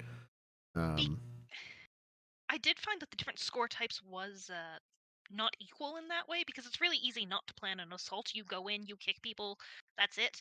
It was really hard not to plan a transport, because even just picking, or a stealth mission, even just picking what door you're going in, it's like, the idea of stealth is stealth. It feels like you want to know a lot more about that going in. Yeah. So where do you go? How do you sneak? You're socializing. Yeah. How are you socializing? Who They are we weren't socializing exactly with? equal What did we in wear? Like how all of these Yes. questions that we want to answer. Actually, that would be my favorite thing. I'd like to change the game now so that social score, the only detail you have to provide is your His costume. outfit. Your The outfit. outfits. Oh, that's a good hat. Just the outfit. yes, And the please. and the engagement roll has a sub fortune roll for is someone else wearing the same thing. Oh Yes. no. Come in with your character art. I mean, Yeah, you get a Oh, plus God. 1 die to the engagement roll if you bring art. Like Once character again, art of this what is you're why wearing. we need to do a Blades hack. We need to do like a very feelings-heavy Blades hack that has the dumb like, oh, are you wearing the same outfit as them? Yep. Just as dark. We can still set it in Duskfall. Oh, yeah, The no. Housewives of Duskfall County. Yeah. We'll get to that. Oh, that sounds no. amazing. We'd have to A talk to character John that would Harper. be Anything Sherlock's new wife. anything that I mean, I've actually looked this up. Anything that's set in the Duskwall world, we just need a thumbs up from Fine. John. We'll set it in Victorian England. Screw you, Yes, John Harper. sure. We can do our Victorian fashion game without you. True. Yeah, I think because of the type of crew we were, even like I mean, hawkers, you'd probably be doing more social and transport stuff, right? Normal But hawkers, since yeah. we were revolutionaries, we did a lot of assaults. Yep. We had Show of Force as like our jam. Yeah. It I was. mean, the weird one on the list, which I don't even know if we were a what's the like occult? There's it's called a cult is one of Oh, the a score cult. types. Oh yeah, like even as a cult crew, what is an occult job? A Like what is it? ritual. I guess it'd be like Set up a summoning a ritual? demon? You summon a demon. Yeah, It's that's still the one weird. That's like that's how do the you weird do one that to me. I'd want to Yeah. I'd want to see an example of Banishing play. ghosts, like that True. kind of stuff could be. That could be a cult. I'm sure the Yeah. We would get into it gondoliers if we probably played do it all the Cult, time. But the difficulty Yeah. with those sorts of things is it's a tune rule. What else are we supposed to be doing? Is it gather the ingredients? There were some Yeah. which were harder to set up, like that occult or like yeah, I think that's one of the the reasons. stealthing into the prison.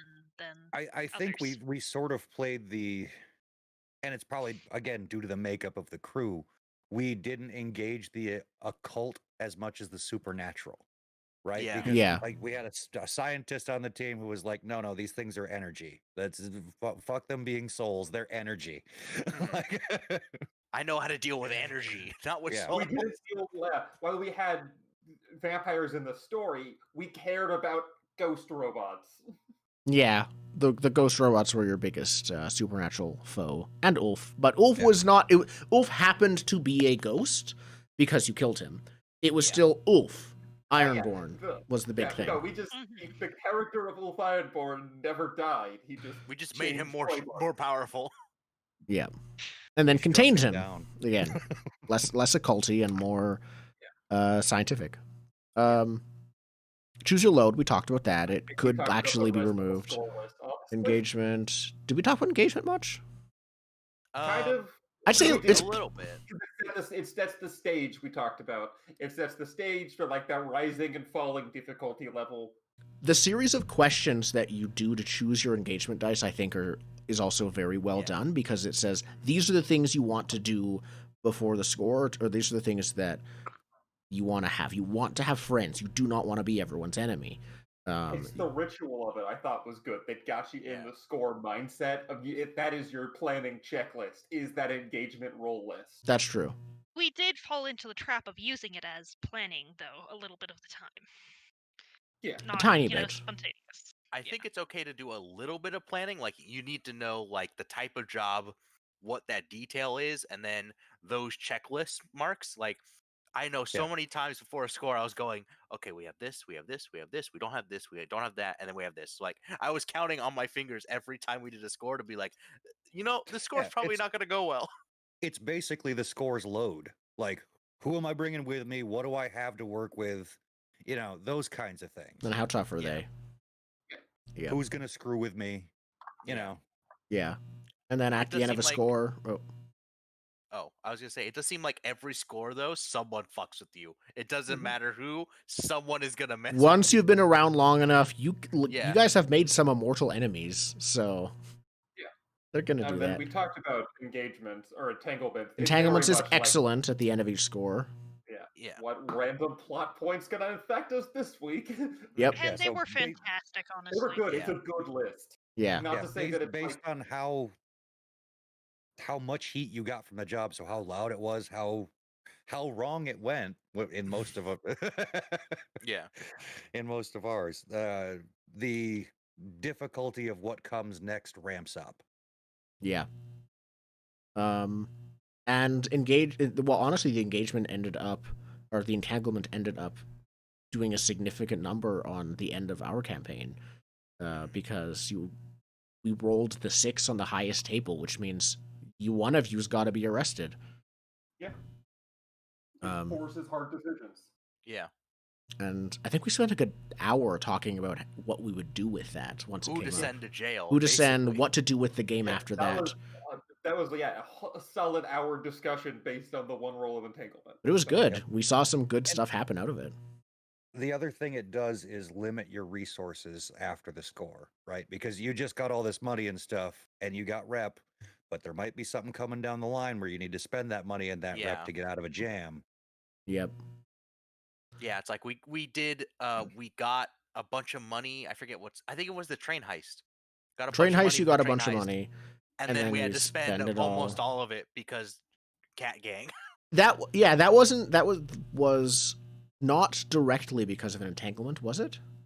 I think Was it both? We sent Okay. the gang to help with a thing. I rolled fortune and for that was that, part of and it, then yeah. the entanglement also came up, so I tied it into that. Was what happened. Yeah. And that was your entire gang was going to die without you. Yeah. So, yeah, the entanglements were good. It really influenced our decisions. It puts you in a tight spot. More drama. I like more drama. Yep. So then I think the next part was downtime. Downtime happens after a score. There's a So lot of options. We touched about a third of them. downtime is the most structured part of the game.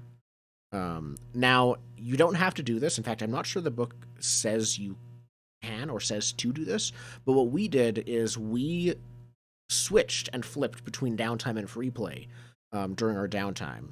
We were like, okay, if you do this as downtime, you don't have risk involved. It just takes some time. You cannot do anything as downtime, but that's the thing.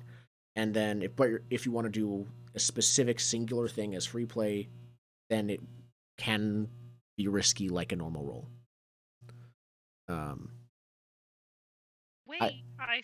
Sorry. How did you guys think about that probable change? I'm not sure if it's specifically a change, but the idea of flipping between the two. Flipping between is really the only way to do it, in my opinion, because there are some things that you have to get out of the way, right? Before you get into free play. If you're riding the line on stress and you've got level 3 harm, you have to use your downtime actions first. True. Yeah. But if you don't have that and you want to say work on a long-term project, but there's some other stuff that you want to, get out of the way first, you sort of need to be able to do free play then downtime and weave those together. That's fair, especially with as I said, compartmentalization you guys did. We had a few yelling matches after each score, after some scores.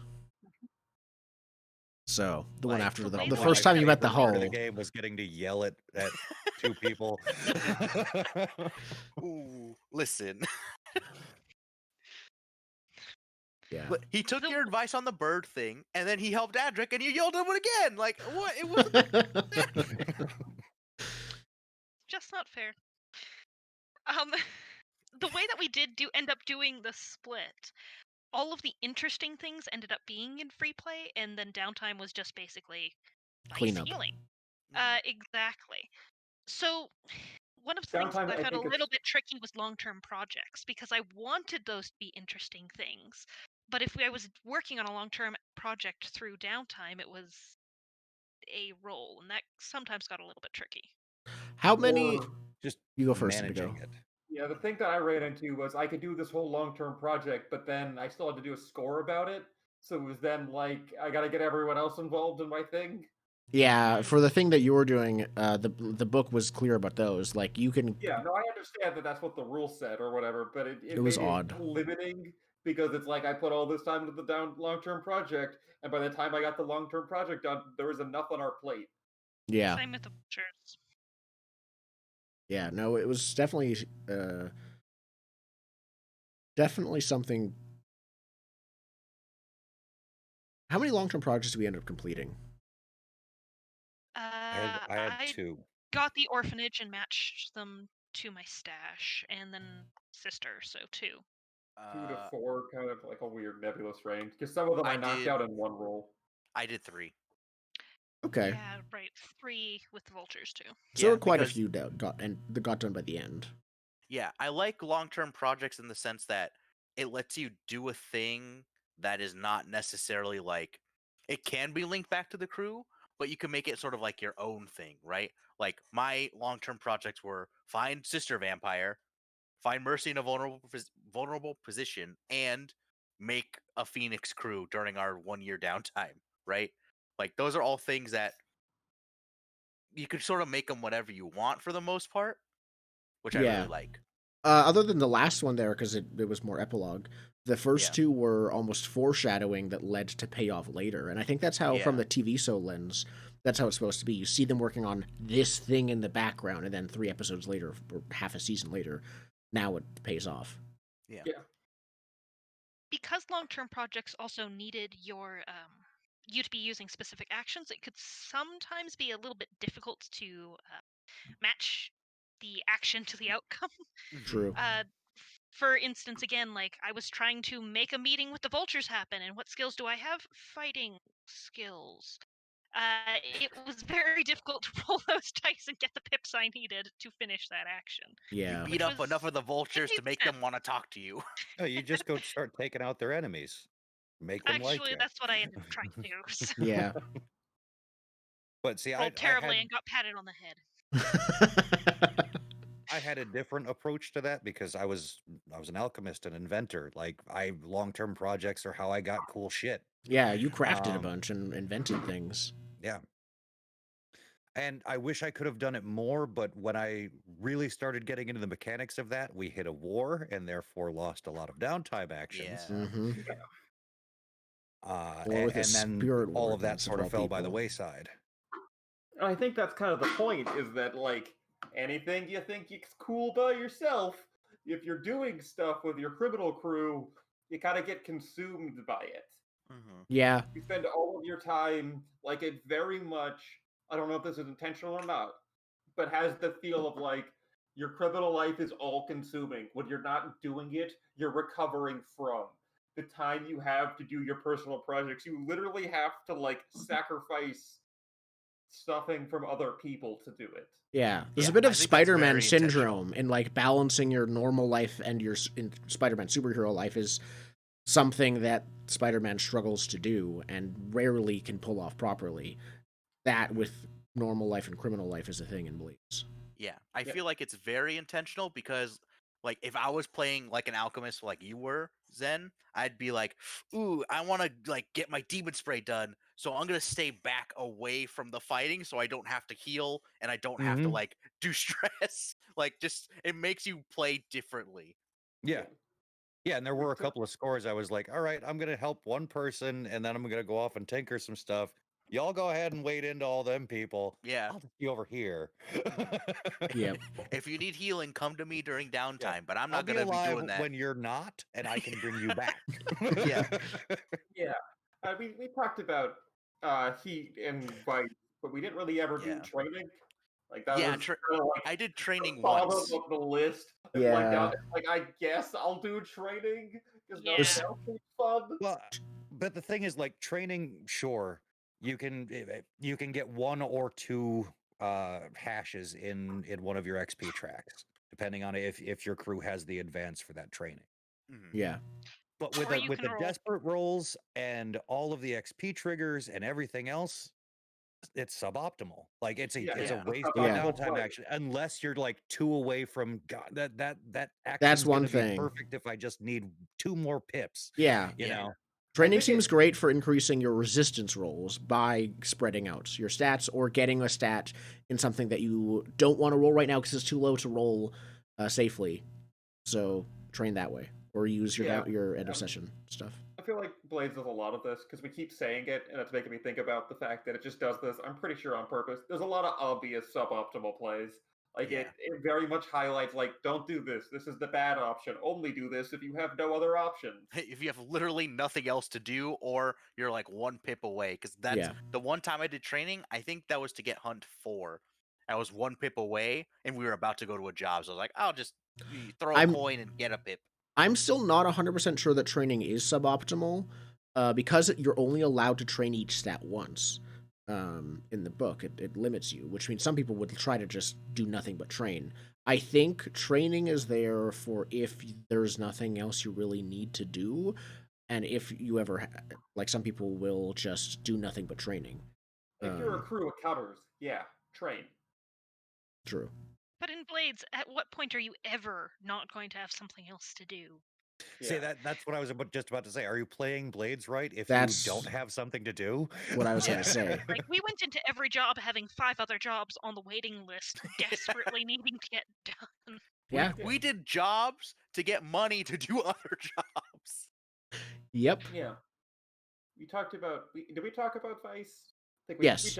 I think we talked about Vice purveyors especially never came up much. Yeah. Especially because a lot of you guys were your own purveyors, or your purveyor was a faction that you guys were basically best friends with Purveyor already. only comes up if you roll the option, your Vice purveyor cuts you off. Yeah, exactly. Well, and again, it's one of those things where you get as much out as you put into it. Like, if you want to feature that Vice purveyor in your game, do it. Like, you'll get a bunch out of it. And we didn't, because we had many plates spinning.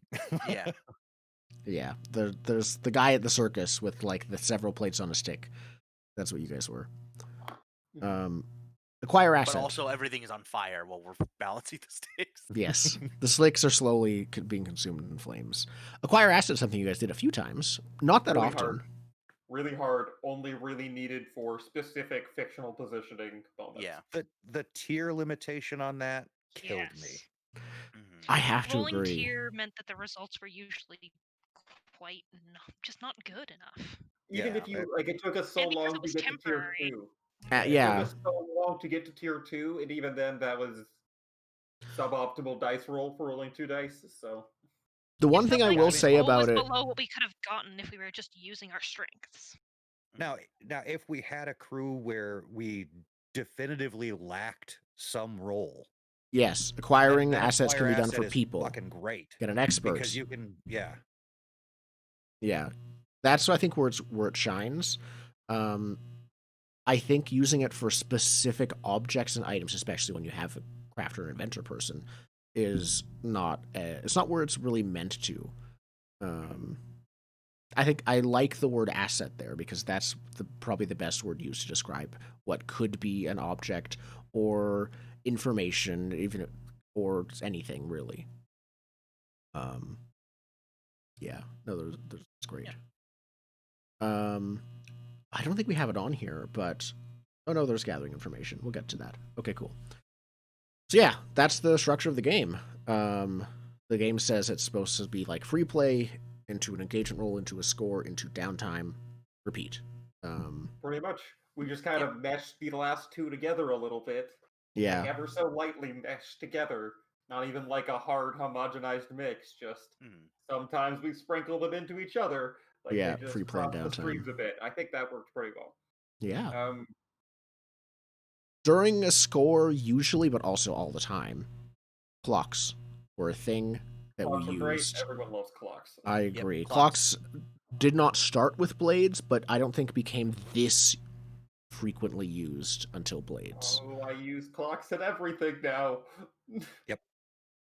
Yeah, I mean, they're a great way to track off-camera or on-camera badness. I have clocks in my Attack of Chasing Adventure with GM stuff. It's basically clocks. Yeah. I wrote a dungeon crawl game. There was no hit points. There's a modified clock for players, non-players, which is clocks. Yeah. It's just I don't care about hit points. Everything's a clock now. Which is funny because clocks are a hit point mechanization of narrative, but it's great. Yeah. It's different also. there is nothing more stressful than having a clock that is 1 away from filling and having to resist when that clock is filling because you're like, You nope, have some no thanks. experience with Nope. that. Yep. Superheroing's hard, dude. Like, you got to keep that secret identity. You don't want Yeah, the J. whole Jonah time it Jameson was- to just announce in the middle of Times Square that you're Spider-Man? Yeah, listen, it didn't work for him during the Civil War comic, right? Yeah. That was a bad move. That's fair. Yeah. But yeah, clocks are great. Clocks are Put them great. everywhere. Supernatural playbooks? Around those? Supernatural playbooks and the stress in the supernatural as well. We talked about that a bit. There's ghosts, there's hollows, which are soulless people. Sometimes they're zombies, sometimes And they're talking more about just souls. like weird people that act differently. Hulls. Ooh, that would be a good character. It's just like I lost my soul. It's a weird. I lost my instance. soul. One of the Eruvian playbooks is a ghoul, Yeah. like Yeah. literally. Right. Yep. That's the playbook I just described. Is the player with no soul. Yeah, Monstrous comes from that playbook Yep. specifically. I think we did ignore a lot of the rules when it came to stress. Like We whenever you did. see a Stress whenever you ghost, see a we're supposed to, ghost, yeah. freak out. But in some cases, that doesn't make a lot of sense. Like when Grind turned into a vampire, if we felt stress every time we were around our crewmate, that's I think a problem. I intentionally kind of decided to just put that one away. It's That's the a like problem. it's the only unavoidable consequence in the entire book. And I think that if you're playing a game where the supernatural is a lot rarer and more dangerous, then use it. But you guys were stealing Skurlock's power from the start. Yeah. We started with fucking with a vampire. I don't Yeah, think we were stressed out about We it. maxed out our supernatural. I feel like you build a tolerance to supernatural stress, and we very much started at the top of the tolerance meter there. Just Yeah. I think so. You're cranking this shit up. Like, Yeah. So I would sometimes inflict stress as a consequence of a roll, but never automatically. Yeah. And that I think was very rare as well. It happened like once from Yeah. the It made the group chat. supernatural a lot more present, just less horrifying. And I think Yeah. that you just move that sliding scale where you want your game to be. Yeah. Yeah. It If you wasn't want a huge less deal. ghosts but have them be more impactful, do that. Like, yo, you see a ghost. That's Yeah. scary. A ghost appeared. And ghost. Yeah. Yeah. Singular. Honestly, I think we talked about the rest of the list for this section. Not quite. Except for the factions. I'm curious about gathering information. You guys like Yeah, that we is didn't use it much. There was limited guidance. The I- problem with gathering information is it's like, don't plan, but maybe gather information. And it gave us beautiful like lists of here's the gather information list, but at the same time, don't. Yeah, that is the interesting back and forth on it. There's also the fact that I think in the beta of the rules, gathering information was another downtime action. It was removed, and now maybe you can. Feels like it should be a downtime action. Yes. I There are would things like, think it's so much more if it was a downtime action. yeah, because Like, I would one feel of the like questions is where are they vulnerable, which is part of the engagement role. So if you like, hey, I want to gather information on this place we're gonna hit, and my question is where are they vulnerable? I'm gonna roll for it, right? Like, Yeah. if that was there, I feel like it would be better. It's You, just- But- you do realize those are different on each playbook, though, right? They are different on each playbook, They yes. are. Yours is for where are they Oh. vulnerable. Which is also really interesting. I think the one thing that is a good reason it's not on a downtime action list is because there's no consequences beyond spending the downtime action. And some information, learning it will have negative consequences depending on what it is. But it still could be featured more as like this is featured as a optional but also good idea to set up for a score. It's not even mentioned in the engagement role part, I think, which is where it most ideally should be. Yeah. Yeah, like that should be a bonus die. Like, did you gather information? Yeah, Otherwise, we would use it every time. One of our chores would Absolutely. be someone find a cool. someone gather needs to do it, information topic. and then that if that was a thing, that would be great. I'd actually enjoy yeah, that as 'cause- a chore because it would give you just that extra level of we sort of Yeah. know what we're walking into. We still don't Yeah. have to plan. You for don't it. need to plan everything. You just need to get this one Yeah, detail, it- gather information to get the detail. But that link is missing. It has to Yeah. be assumed or made by the players. Yeah, it's the part of the heist movie that is missing from Blades, right? It's the stakeout portion of the heist movie, Yeah, and right? They stakeouts go, are the guy's honestly going in the back. great as to watch, not to do. Stakeouts are really boring to do. Yeah. That's why it's a roll and not like a C. Exactly. Yeah. So yeah, gathering information could be improved. It is what it is. It is what it Yeah. is. So we talked about. The other thing I'd say about gather information is that there should be a crew advance for that. Are there not some? Something that yeah. opens that up. Yeah, because there's like crew advance for opening up trading. There's crew advances for opening. Oh, you're up right. teamwork actions. There could be There's one that just teamwork- makes gathering information into a downtime action that is then consequence free, or something like that. Like if it's a crew advance, I think you're right that would help. That would make me feel Yeah. better about it. Or even something like during downtime, your one of your, what are they called? Contacts. Not, it could be contacts, but I was thinking more one of your like the meowing shift and the long night shift, like Cohorts. Cohorts. Yeah, one of your cohorts goes and gathers information, right? Like you just get some information. I feel Yeah. like that could be good too. The thing Just is, something your crew does. I think shadows are both thieves and dealers of information, so they would be one to have that. But either way, yeah, like something extra that interacts with it, because as it stands, there's not like any tools. It's separate from the rest of the game right now, pretty much Yeah. entirely. That's the only thing that feels like a holdover from before. Is Yeah. that gathering information. It's discern realities, really. I mean, like it's that kind of move. Yeah, we have to remember this is in fact at its like there's a very small seed in its heart where it was Apocalypse World and then World of Dungeon and then Blades of the Dark. And you have to track the lineage of these things for the mechanics to like understand why it's even in the game. Yeah. So yeah, then there's the faction game. Factions have their own tier, which is literally just a number, 1 to 6 at the absolute highest. That's how strong they are. That also affects how rich they are, how trained they are, how everything. Tier is everything to a faction. Tier is their health and their strength, their wealth and their influence, all in one. Yeah. Which, for Blades, I think actually I like. Comparing it to the Stars Without Number faction game, it was good, and it took me 2 hours to do one turn of it. I like to just like glance and have the like, okay, I know this is stronger than this.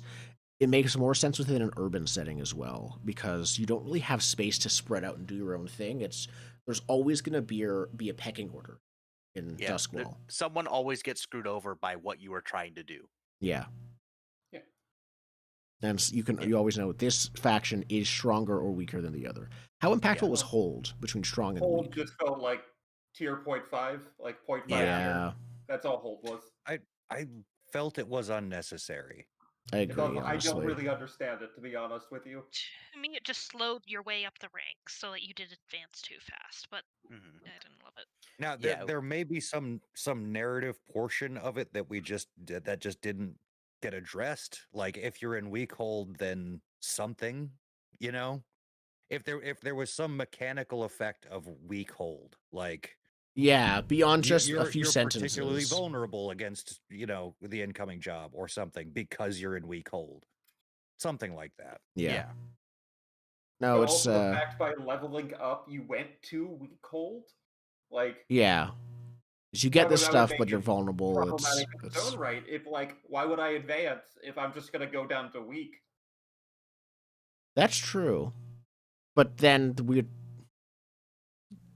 there'd probably we'd want a partial overhaul of yeah. I can see hold being, if you tweak it a little bit, to be when you advance to strong, going back down, getting knocked back down by someone puts you in weak and then drops you a level. So it sort of mitigates that negative level. It gives you a chance to come back. Yeah, and that also affects the war mechanic still too, because like when you're at war, you're in weak hold. Like any decisive blow can knock you down. Yeah. Yeah. Yeah. So could Yeah. use some clarification or improvement, depending on Yeah. what the clarification would do. For the most part, as a player, like I looked at it as like, okay, who do we want to try and do a job against? How powerful are they? Yeah. And that's what tier is supposed to be. I think that worked. It was just Yep. hold Yeah. that was a little bit confusing. Yeah. How often do you guys use the turf and claims system? Because I really like it, but I don't think we engaged with it much this campaign. We tried.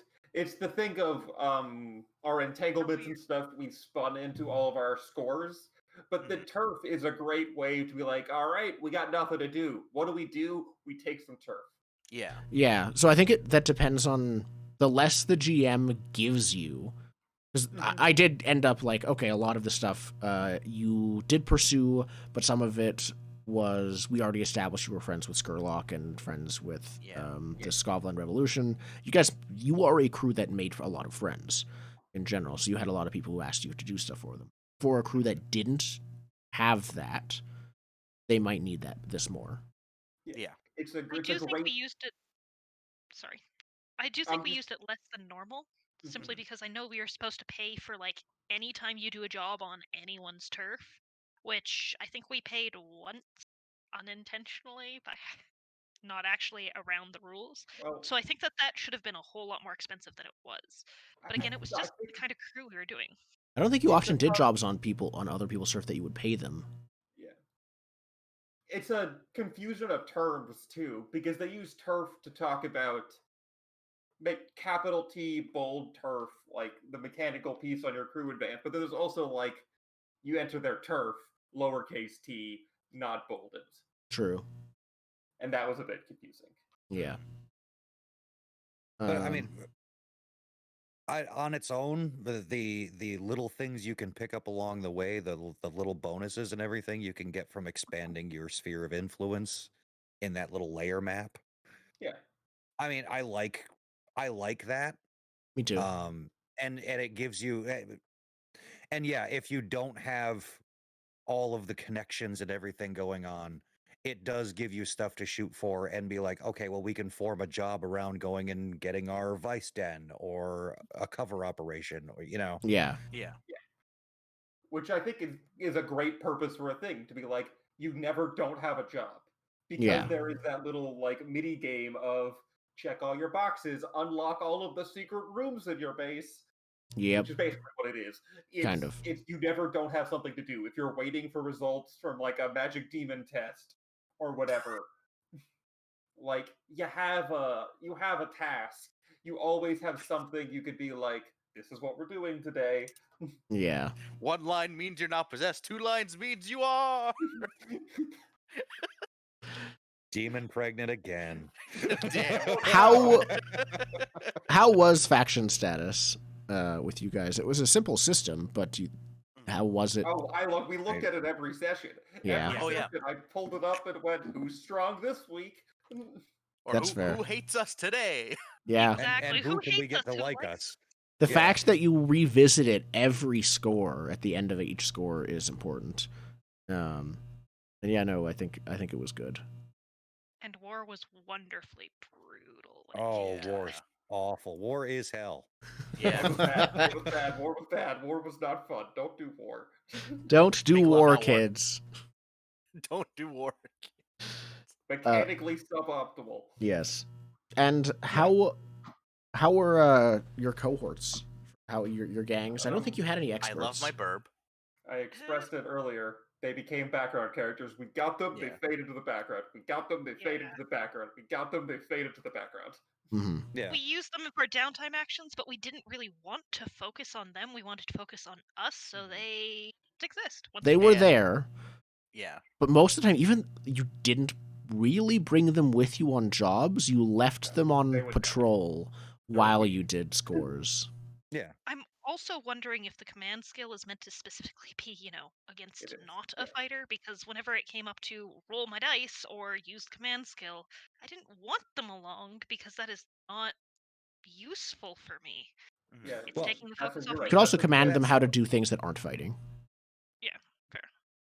And you also have to think about scale when you're commanding, because if you're commanding a group of people, that's going to be more effective than one fighter. Unless that one Even fighter if, is even if Adric. they have, not to be fucked with or whatever the hell they call it in the system.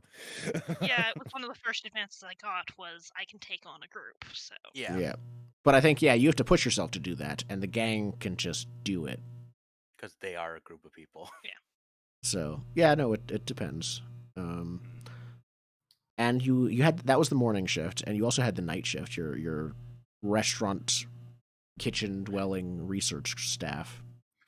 Totally didn't have a spy.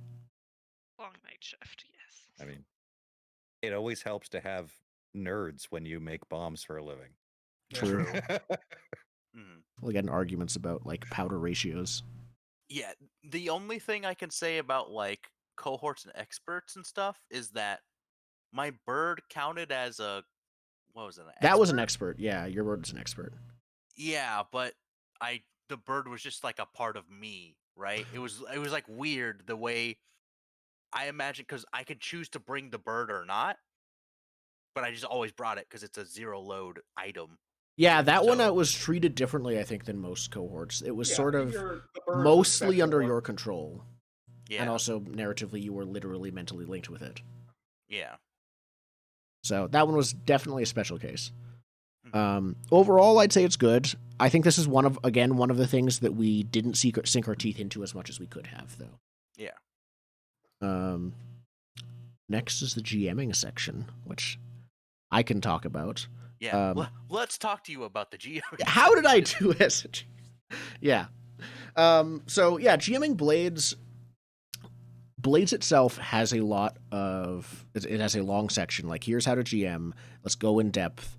Let's talk about. Yeah, it has things like principles and practices. These are things like, here are things you should do. When I was first prepping to GM Blades, I read through it all. I have not looked at it since, because. And that's not because they are bad. They are good, but with the experience, I've just internalized a lot of that already. I have in Roll20 the... Also, Lots of handouts. Oh, I have so many handouts. What I meant is I also have the GM like goals and principles and reference sheet on my own Roll20 page. Not for nothing. Blades, as far as running it is concerned, is very much a Power by the Apocalypse game. And Yeah, it's reactive you have a lot of GMing. you have a lot of experience running Powered by the Apocalypse, not specifically the system. I mean that style of gaming. Yes and no. I did run it more like a traditional Powered by the Apocalypse. I've also seen John Harper run it.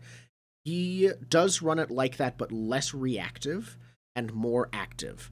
He will say they line up and they shoot you. Give you like a second or two, and if you don't say anything, he just, okay, take 3 harm.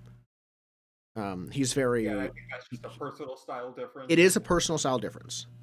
He said that he wrote Blades for that, and there are parts of it where I see that. That's why Resistance is a thing. You write Blades. You write a game. You write it for you to run it. Very much so. I'm gonna run this game because you know it when you're writing the game that you're gonna have to run it a bunch of times. So you're many like, times. I'm gonna make all of my ease of use there's ease of use mechanics in Blades of the Dark for John Harper. I'm sure. They're there to play the way he wants Yes. to play his game, to be like, these are my ease of use mechanics because that's Yeah. how I run it. I've had to run this game nigh infinite times. What I'm also impressed about, though, is that it also has a GM bad habits section of like, hey, don't do these things. Most games don't have that. They just say do these things. But like the first one, don't call for a specific action roll. I may have broken that. I don't know. I often will I ask. think you've done a couple times. I but often try like, to restate like it is your choice. Yeah. But I'm like, this say, sounds like this. You want to make a hunt roll? You could do this. Like that. That's what comes to my mind. What do you think you would do? Right? Like that's typically Yeah. how you phrase it, which is It's fine. just starting the negotiation, really, Yeah. because you have to have a point to start from. Yeah. And then, don't make the PCs look incompetent. Don't overcomplicate things. Don't let planning go out of hand. I mean, Which is interesting, you because didn't that have to doesn't mean make there's us look no incompetent. planning. Yeah, we did that our damn We selves. did it. Yeah, I didn't need to. Don't let planning get out of hand. So that's the thing. There is some planning intended, but not out of hand. Yeah. Yeah, you're supposed to shut them down and be like, "Don't plan this." Yeah, Yeah. but they're Everybody say one thing and let's move on. Like, I would almost say these are more important than the general principles and practices because they're more specific to Blades as a game than just general GM good habits. Yeah. Setting position effect is the main thing I did as a GM when it came to mechanical interaction. Setting position effect and then following through on it. I think that my experience with that, I knew you guys had no issues with desperate actions. I was pretty liberal with desperate, especially near the end. I think it was a learning experience for me a couple times. One thing that I learned after our second score was I'm pretty much, unlike in some Powered by the Apocalypse roles, where a bad effect can happen to a different player than the one who rolls. I think in Blades it works better if the bad consequence almost always only happens to the one who rolls. I think one time I had Grind get shot by Zaid. And I didn't. Yeah, because he was in the line of fire. He was in the line of fire, but after how that went, it wasn't the worst. But I decided, like, looking at that, protect is a thing. Keep consequences to those involved in the role. If it's group action, then it is everyone. But that one wasn't. Yeah, if you help, you're just as screwed. You know. I don't know if that is the case. I think you're just paying the stress. I don't know if you are involved in the consequences if you help. Yeah. I don't know. Let's check. Yeah, I don't know what the book says, but like my logic just says if you're involved in the role, if you're throwing dice at the role, yes, you should take something from it. Like you might not get the full brunt, but yeah. I think that's not book though. That's a holdover from Burning Wheel. It might be. Just as a general point, not for Blade specific, but Forge of the Dark specific, there is a way to run Forge of the Dark games, and Blades of the Dark is like, the archetypal one. But there's a way to run it. There's a way to run it effectively. I know this because I tried to play Scum and Villainy with some people, and they did not get the structure of the game right, which made it so hard to play and interact. Because they were running it more like a space fantasy game, as opposed to, no, you got to do this. It seems dumb, and it seems a little bit restrictive, but that's the way you play it to play the game, right? You use the beats. Yeah.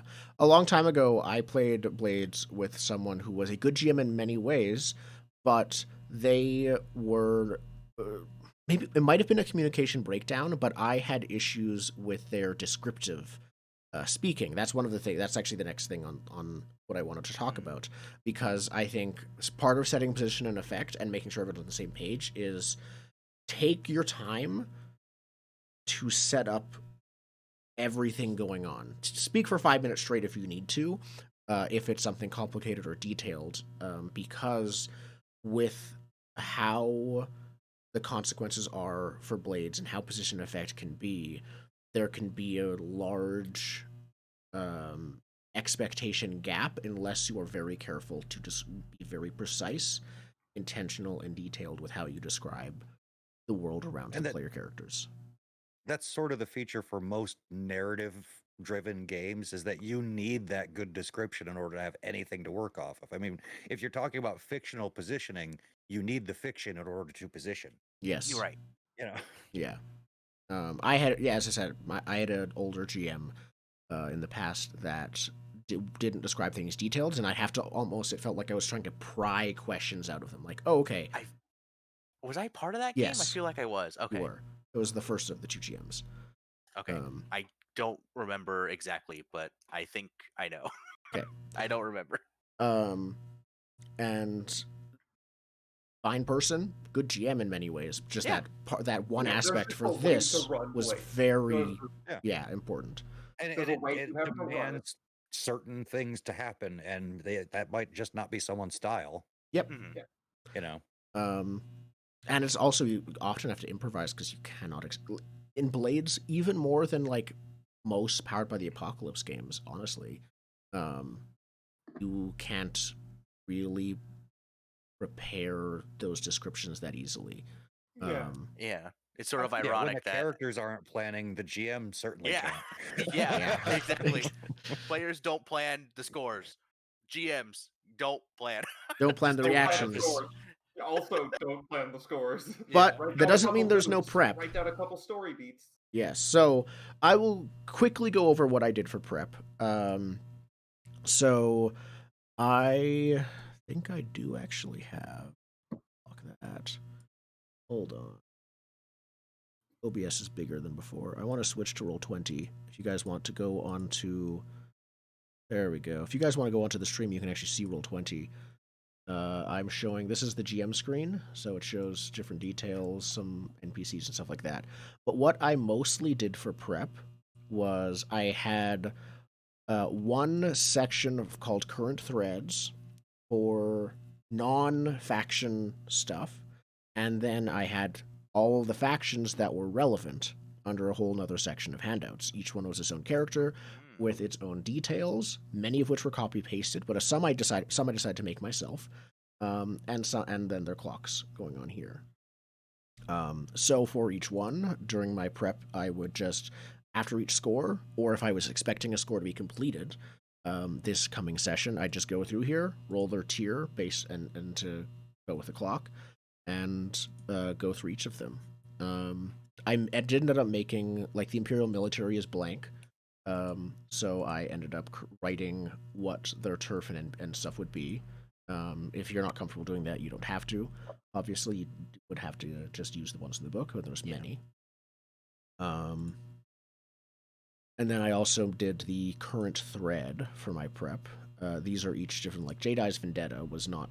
They wanted 2-4 coin back, and I just sort of wrote down my ideas for what might happen. And when there was a good place for it to fit in, it did.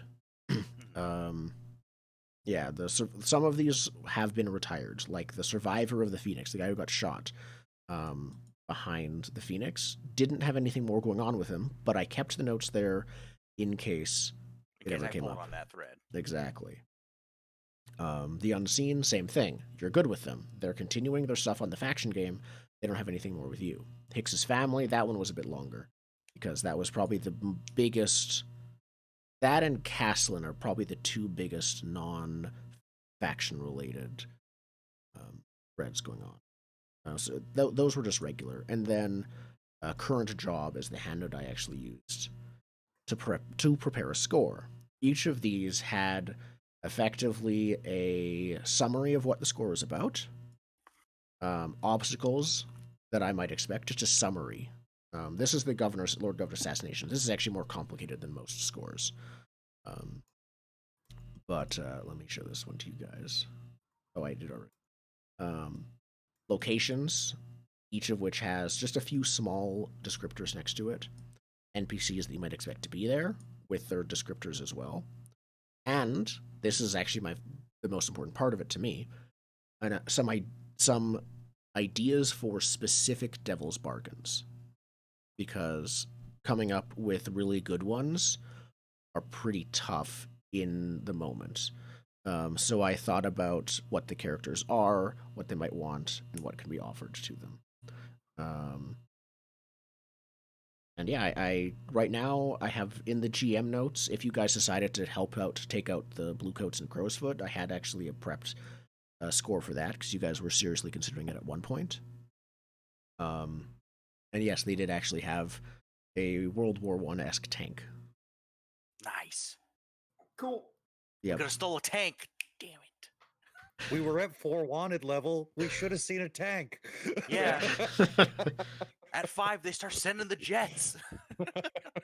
So that's most of the prep. This is all of my own thing, not the game's. The only thing the game says is to continue the factions as you want, but it mostly lets you take everything in the direction that you want to go and that the group wants to go. Use the factions that you feel and the group feels are interesting. Once they're completed the goals that are written in the book, you can then make up your own follow-up goals depending on how that went. Things like that. Yeah. It was relatively low prep, honestly. I would maybe do half an hour of prep per session. And that's probably that's on average. If I had to prep a score, it might be closer to an hour if I was also prepping the faction stuff after the score, and sometimes it would be no prep at all because I already had stuff done. A lot of that was like it could be a lot less, honestly. It was just me juggling all of the other stuff and interested in seeing where all of these threads went. So I would call it an easy game to do prep for.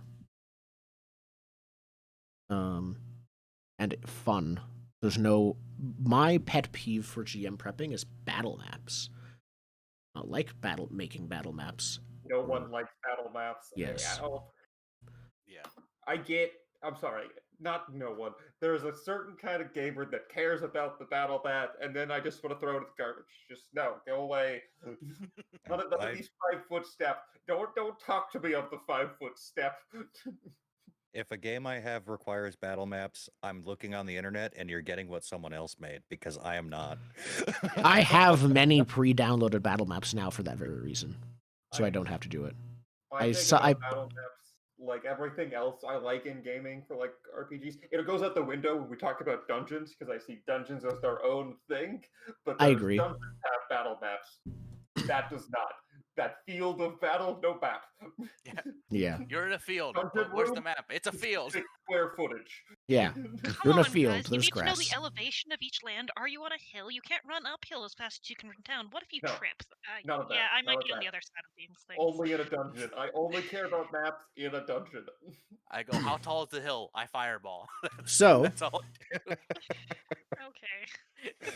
I only need to know distances of 120 feet. That's fireball and Eldritch Blast. That's all. Yeah. Unrelated, does Dungeons and Dragons involve trigonometry? Because I've always played it. Yes, I've always played yes. Do the trigonometry, but I don't think the game says to. It does. I don't want to get off on a tangent, but it does because you can make a peasant rail cannon in earlier editions because you get a line of peasants, and since every action is 6 seconds, they all pass something forward in a line. You get about 100 of them. By the time that the ladder or whatever they're passing forward reaches the front, you have to calculate the speed, and it launches because it traveled that distance in 6 seconds. 500 feet in 6 seconds. So they each take up a 5-foot space. I know this. Anyways. No, none of that. So yes, no rule breaking of that kind. So back to Blades GMing. Blades also has magnitude tables, as we mentioned before. They're an excellent guide if you ever need to know the quality of something. If you ever okay, roll this many dice for a fortune roll. The magnitude table is great for deciding scale comparison. It has 5 different types of magnitude on there, the area or severity of an effect, number of people in a scale. It's great if you ever need to compare quality of any kind. So refer to that. And the random tables are also great for Blades. In fact, they were so great, we rolled the same number twice, which was actually excellent for 2 of the forgotten gods that 2 NPCs worshipped were actually the same one. And it was fantastic. Nice. Yep. The random table, if you're ever short on ideas, use the random tables. They are good. I think I did end up just randomly generating the woman who ended up taking your manor from you. I'm very happy with her. Yeah. That was a good plot twist. Yes. We had to pack up our bags. Yep. And the factions are excellent. So evocative. They're so cool. The names are great. Yes. With Blades, you do not need... Use what you're interested in and the group is interested in. If you want to, ignore the rest. Except bluecoats. They're kind of necessary. Damn cops. Yeah. What's coming about? Yeah, but they're also easy to understand. They're called bluecoats. They're cops. They're the city watch. I'm pretty sure there's an explicit sentence that they're just thugs in the game. Yeah, they are. They're a sanctioned group of thugs, is all they are. Yes. It explicitly says that. It says, treat the bluecoats as a gang of thugs. Yep. And that is GMing the game. It was a lot of fun. A lot of it felt like I was primarily sitting back and watching you guys grapple with just the consequences that flowed. Consequences of our actions. Yeah, the consequences that just kind of flowed from previous actions. Yeah, that's the best type of game in my opinion, where you can just push a thing and it just rolls down the hill and increases speed and power and rolls over the players. Yep. Yes. The cartoon snowball effect. Cartoon Yes. snowball only countered by peasant railgun. It's Yeah. So we'll talk about the pace of the game. There's a thing here for competitive versus cooperative. I think this is a holdover from I our think generic that's a holdover. Yeah. Because Section 6 competitive doesn't 64. work in Blades, I don't No. think. Like PvP would be awful in this game. PvP Yeah. doesn't Well, work. no. I It's think not an option. intentionally boring. I think it would be intentionally boring. Yeah. I kind of like, Save it regardless for of the the- different views, we could still achieve our goals together. Yeah. Yeah. Oh, we still Social fought. drama is great, but Oh yeah. Yeah. when you have someone that is a cutter and you have someone that's just like a leech who's a Cutter. scientist, the Those- cutter's gonna win. Yeah. Yeah. Every time. Even with just the fine weapon alone, that's already an extra effect. Yeah. So how was the rulebook itself, do you feel, in terms of coherence, organization, explanation? We already talked about style, but style I again. mean, I think it's great. Harper's known for his layouts. Like he does it well. Layouts Yeah. were great. The style was great. I hate the organization. I can't find shit in that book unless I'm like on my specific page. I can't find anything. There Oh, were a I lot of think- important rules hidden in like the side tiny descriptions of moves, and you couldn't just search it up. It was a bit difficult in that way. I one thing I agree, but I Did don't. want to bring up. Oh, go ahead. I agree, but I don't necessarily blame. When we were just trying to organize this list of things to touch on when reviewing the game, it already felt difficult enough to do, let alone couldn't tell explaining what they it. were gonna do. So, yeah, it might just be that the game can't quite be properly laid out in a top to bottom format because a lot of the things are more circular.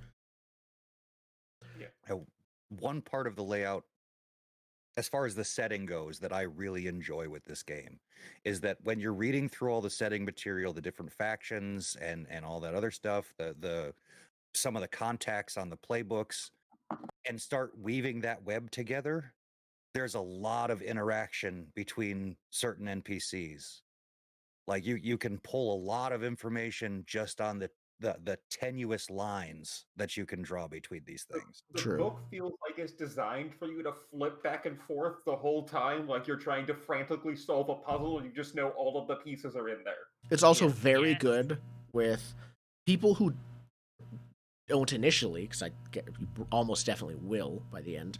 People who don't initially care about the setting will not need to be bothered reading much about the setting. It's like the meat and bones of the setting is all at the end. But Yeah. but everything else in terms of how it, so much of the rest of it is based on that. It's very much, the setting is Discover the- present everywhere, but it's not always in your face about it. Yeah, you discover the setting much like you would. I understand this might be jumping ahead to does this game do what it sets out to do? The game is set out to do a crime drama. Yeah, And like I so many. watch a lot of TV. I spend a lot of time reading books about TV, about organization of stories in TV specifically. I've done too many. It's a problem. I like TV, but the game is about playing a crime drama. And the first thing you do in a crime drama, you introduce the core crew. You introduce the main characters. Then you introduce them doing their main thing. And then you start to see the world they're in only after you know Yeah. the crew, you know who is in the crew, and you know what the crew does. That before you see what the cops uniform looks like, that is the end of episode 2. By Even the j- time you get any extra thing in there. So It I think actually- that way it does well. because It actually finds- makes me think of John Wick, the movies. Like, you have the first movie where he's like, he does his thing, he gets his revenge against Yeah. the mob, and there's a few hints of something weird going on. What are these gold coins? Why is the police knocking on his door, seeing a bunch of dead bodies and saying, oh, it's him, okay, bye. You working again? Yeah, and then you see the next movie where each movie gets more into this weird like underground criminal world than the last one. I think that's one of the that's that idea of it in Center Stage. Zen, you were going to say a thing a while back. No, I'm good. Okay. I think we covered it. Cool. Rulebook good. Rulebook is good. Good as could be. It is. Rulebook looks good. Not to overlook, John Harmon is does. actually a really good graphic designer. Like, I don't know if he's like my favorite illustrator I've ever seen. He might be my favorite illustrative graphic designer, though. I need to work on my skills then. I'll beat you one day. I'll get you one day, See, Harper. I have taken the opposite approach of I will work on no skills. Yes, I will keep illustrating all of that. So, conclusive thoughts of Blades in the Dark. What does the game set out to do? We just mentioned that. Crime drama. Supernatural urban crime drama. Yeah. It's a weird niche, but it does it. It works. Yeah. It's good. Create almost this nightmare made normal setting, and then just see how your characters can live in it and maintain their sense of right and wrong. Yeah, it's get your money before you lose yourself, right? Yep. Like that's the whole point of the game. Yep. Yeah. Is the game good at what it sets out to do? To summarize the past 3 hours, Yes. yes. But it's very much that dichotomy of it's only good at setting out. It's good at what it sets out to do because it's not 100% clear on what it sets out to do. It's very much like the stuff you want from it, you can get out of it, and the stuff you don't care about doesn't impact it. It's a sculpture. It's the sculpture is in there. You just need to carve away the stone you don't want. It's a Lego kit where you don't use half the pieces. Yeah, but they're all black for some reason. They're all various Yeah, shades. They're all this drab gray. And if you finish it, you're gonna like cut yourself on it. Yep. I still think it could even do it even better than what our game was, simply because in some ways we actively went against the premise and tried to make this dark world better. I think that's our fault, though. I think it's our fault that we're just gonna chafe against any game we pick up. Yeah. Like, how do we break it? Yeah. I mean that we stress test games. That's what we do. It's the whole kind of like loose premise of our program here is that we stress test. I like this game. How do I make it break? How do I make it less fun? Where is the chink in this game? That's normally where I come in for every game is where is this game weak and how can I press against that to find a way to fix it? Would we play it again? Yes. Yes. Oh, yeah. Yep. Hands down. Yes. But yes, I'm a big standing no in that there are so many other Forge in the Dark games that like now I have immediately put ahead of playing Blades in the Dark again. It's like that's fair. You mentioned playing Blades in the Dark every single time. It would be about what about this other Forge in the Dark game? Yeah, that's me. Like, oh, I really like this game, but I beat it. You beat Blades in the Dark. Why would you go back to Blades in the Dark when you have? Yeah. 1-for-1 is a perfect record. Exactly. Yeah, like I think would I play it again? Yes, if I had a good concept that was entirely different from what we were doing. Mm-hmm. You know? Yeah. Like I'd need some fuel. That's fair. Yeah. Who I definitely would play it again. Give me some time, and also there's so many other Forge in the Dark games. Like yeah. I wanted to get a good campaign for Scum and Villainy, for example, but we'll talk about that later. Yeah. Who would we recommend it to? People who like the whole genre. Ooh, that's a good one. People like horror, people like crime fillers, people that bounce off D&D. Yeah, narrative players that if you bounce off, but they're interested in the concept, but don't care about the mechanics. They bounce off D&D. You could point them at this. I will point to a specific Warhammer 40K game that was streamed to a bunch of people on roleplay, where there was a bit of a kerfuffle about putting a shotgun to someone's head, pulling the trigger, and hitting them in the foot, I believe it was. Yes, the left foot. This game doesn't have that fucking problem. No, it does you not. Would get controlled. You know what? You probably wouldn't have to roll for that. You might not have to roll at all. So anybody that feels like mechanics get in the way of the game that they're trying to play a Forged in the Dark game. I would actually, including that, I would recommend that probably literally everyone try it. Just try it. Yeah, because it's a teaching game. I think Blades is one of those games, either you're for it or you're against it. It's either a game that you will like to play or it's not for you. And there's very little middle ground there.